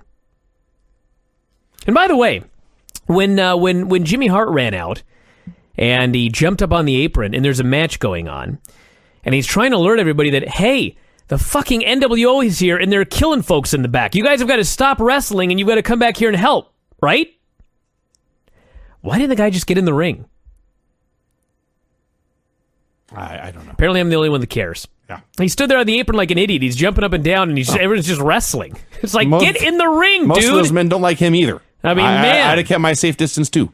There's an emergency going on right here. Yeah. So eventually, we got a standby match put together. That's right. Steiners versus High Voltage. If only Glacier had shown up. Wouldn't have to have all these stupid standby matches, but he hadn't showed up yet. They claimed High Voltage was making their Nitro debut, which was not true. Nope. We can confirm that they are not Blake and Murphy. No, they're It's not. true. But they may as well be. They work their asses off. Everything they do looks good. There's just no reason at all to care about either one of them. No, they're just two dudes. They're just two dudes doing wrestling moves. So Rick was on high alert the entire time, making sure that they were not going to get sneak attacked, and Scott finally had to get his basically drag him to the apron to participate in the tag match. So they do this match, and it's a standby match on a show that no one's going to remember anyway. And it's time for the finish, and Scott Steiner decides, I'm going to do something amazing. And he picks up whatever the brown-haired dude's name in High Voltage is. That would be Rage. Picks up Rage. Rage. Is that worse than High? He picks up this 300-pound jacked-up dude, lets him high in the air, and hits a Steiner screwdriver. Which, if you've never seen it, it's because only Scott Steiner, a young Scott Steiner, was capable of doing this and not killing men left and right. But it's where you grab a guy for a suplex, and then drop him from that position into a sitting tombstone, the exact same move the exact same landing, which resulted in Owen Hart nearly killing Steve Austin. That's right. Screwing up his neck forever. Only you drop him from a much higher position, and it's much harder to control him. I have no idea how Scott did this and didn't break everyone's neck. But he did. He hit him with this move, and I screamed my head off, and Steiner pinned him, and that was that. It's awesome. So awesome. The one thing I got out of this match is I remember a long time ago listening to Buddy. He was talking about getting a hot tag, and the young kid making the hot tag slapped his hand so very hard. Oh, yeah. I've been there. Buddy looked down at his hand. Was it a rugged rod? It might have been. Buddy looked down at his hand and nonchalantly got in the ring for the fiery babyface comeback. After looking at his hand and contemplating just leaving and walking to the back. Yeah. Yes. I could not help but notice High Voltage slapping each other just as hard as they could on the tags. Yeah. Well, it was their first match on Nitro. They needed to get into the groove. Sure. Or second. Big Bubba versus Eddie Guerrero in a very long match nobody cared about. Oh, my God. Jesus Christ. It's the fact that we had Eddie Guerrero versus the Big Boss Man was bad enough. Okay? But then they have to explain to us that it was supposed to be Eddie Guerrero versus Rey Mysterio for the Cruiserweight title. But because of the fucking NWO, it's now Eddie versus the Boss Man. This is better. And I thought, what great heat! You sure hate the NWO now. Oh, my God. This match... But you know what? I will say this. This match went 1,000 years. It may still be going on. Well, it probably still is going on because I was trying to watch downstairs. You guys may have noticed I was watching the show up here. I was trying to watch downstairs where it's cooler, but my fucking Apple TV buffered for a good 10 minutes during this match. And finally I was like, fuck this. My life is too short to watch Eddie Guerrero versus the Big Boss Man literally for 30 minutes. So I'm going to try the upstairs Apple TV. And I got this one up here working, but they go forever and ever and ever. And finally at the end, Jimmy takes the ref and he throws the microphone to Bubba. And Eddie does a sunset flip, the megaphone. And Eddie does a sunset flip, and Bubba throws the megaphone straight up into the air. Eddie completes the sunset flip, pins the guy, and the place goes crazy. They went crazy for this finish.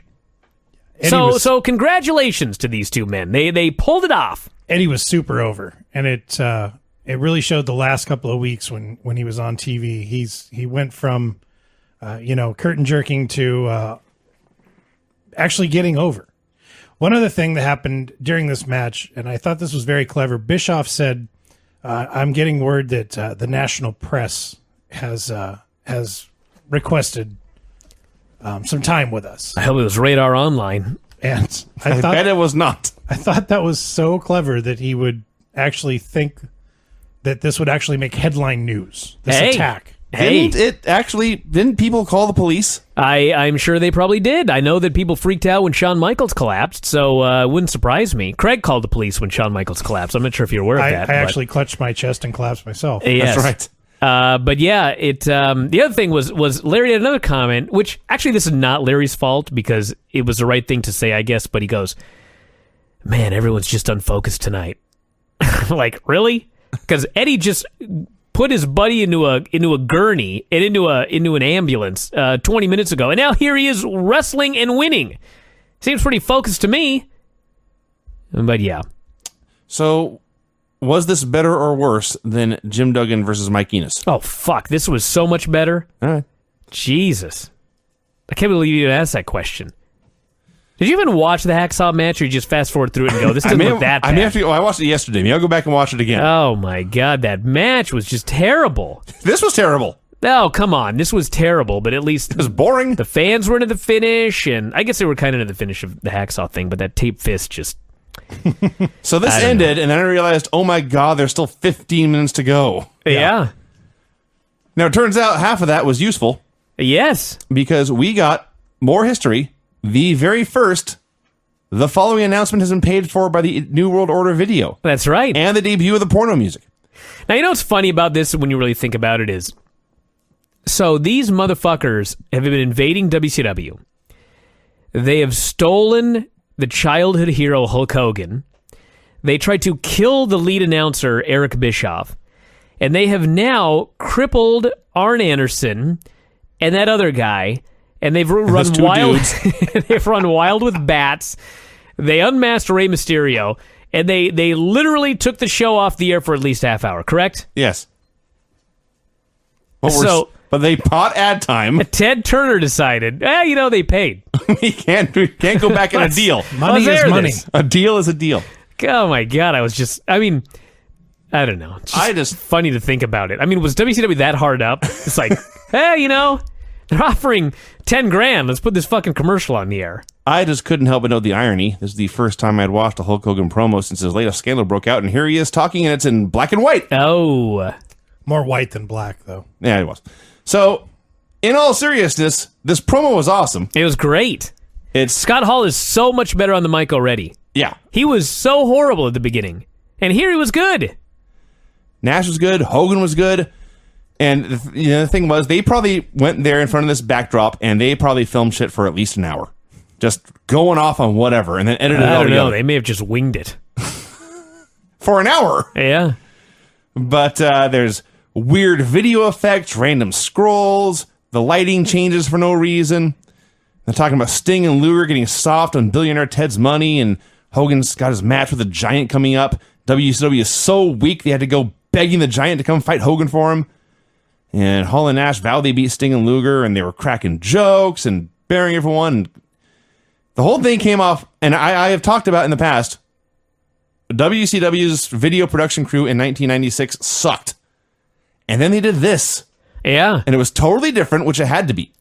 And it was totally unique, and it made them look terrifying and badass, and yes, it made them look cool. You know what's funny is everybody talks about DX and when they had their videos and all this stuff that they did, and it's all this groundbreaking stuff.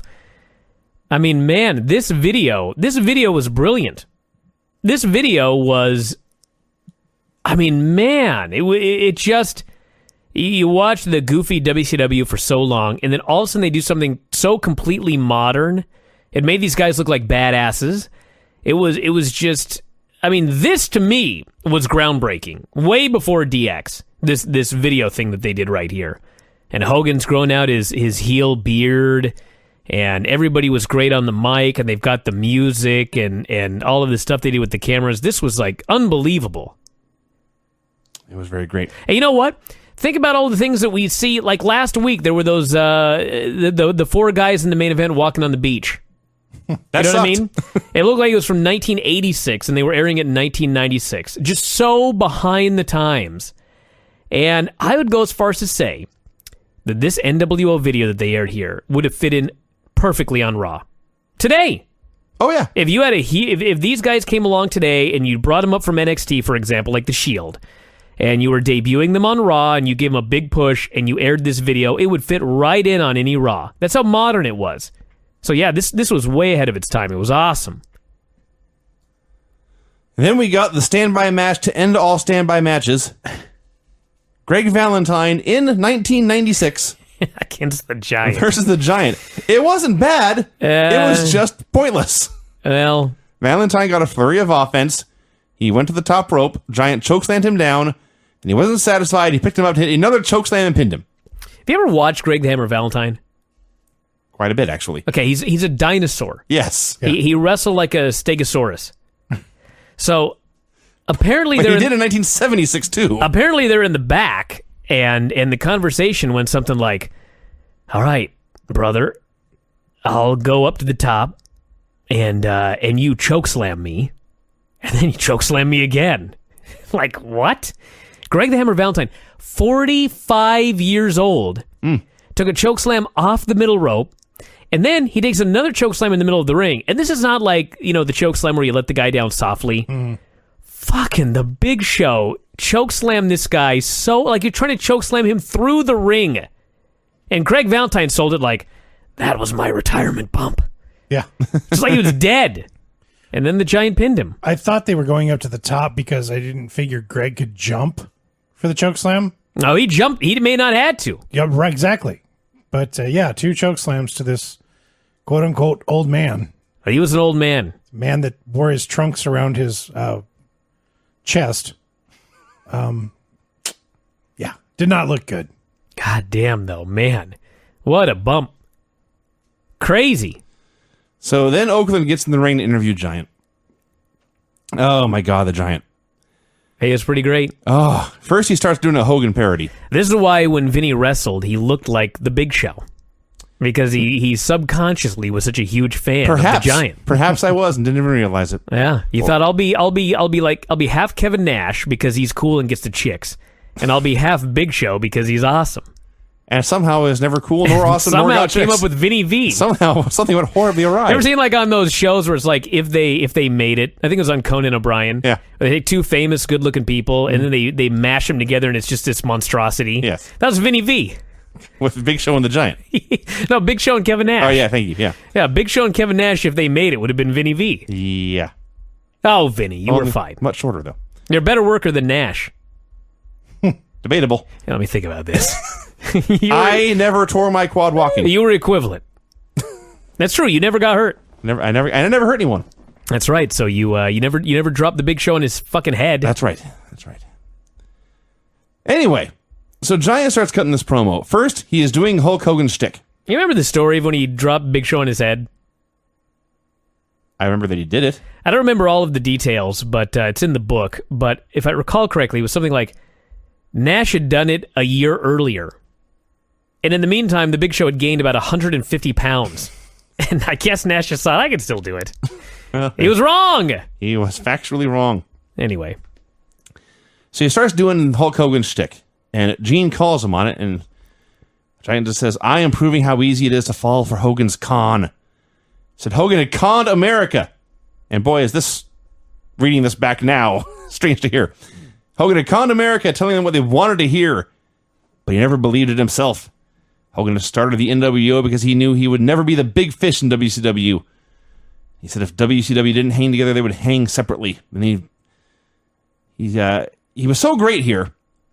Like, I know the NWO was just starting and was doing very well, but this felt like either A, they never should have taken the belt off him, or B, screw Sting, Giant should have been the guy to put the NWO away a year later. I think they were worried about putting him in the rafters. The whole place might have imploded. That may have been a bad plan, but God, he was awesome. He's pretty great.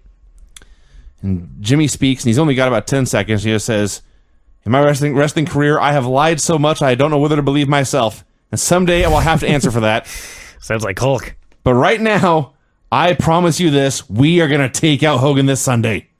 That was also a great promo. Yeah, from the guy that tried to fuck Eddie Guerrero 20 minutes earlier. Yes. Now he's sticking up for this company. Truth is, he was sticking up for Giant. He really wasn't sticking up for the company here. I guess that's true. So, this was a big show, an important show. I guess, given the impact, you'd almost have to call it a good show, but it was also a very, very long show. It was very, very long. But hey, I don't know. It sounded like fun when we reviewed it, but when I really think back at the show, it was a long show. Oh, the last half of the show was death. Oh, the 90 minutes. I mean, it was the beating was pretty cool, but it went on forever. They spent a lot of time on the aftermath, and they probably could have shortened that up a bit. And they replayed it. But they really did give it time to sink in and make it actually mean something. Oh, that's true. That's why people remember it exactly 19 years later. But man, watching back, it's like, that was long. My God.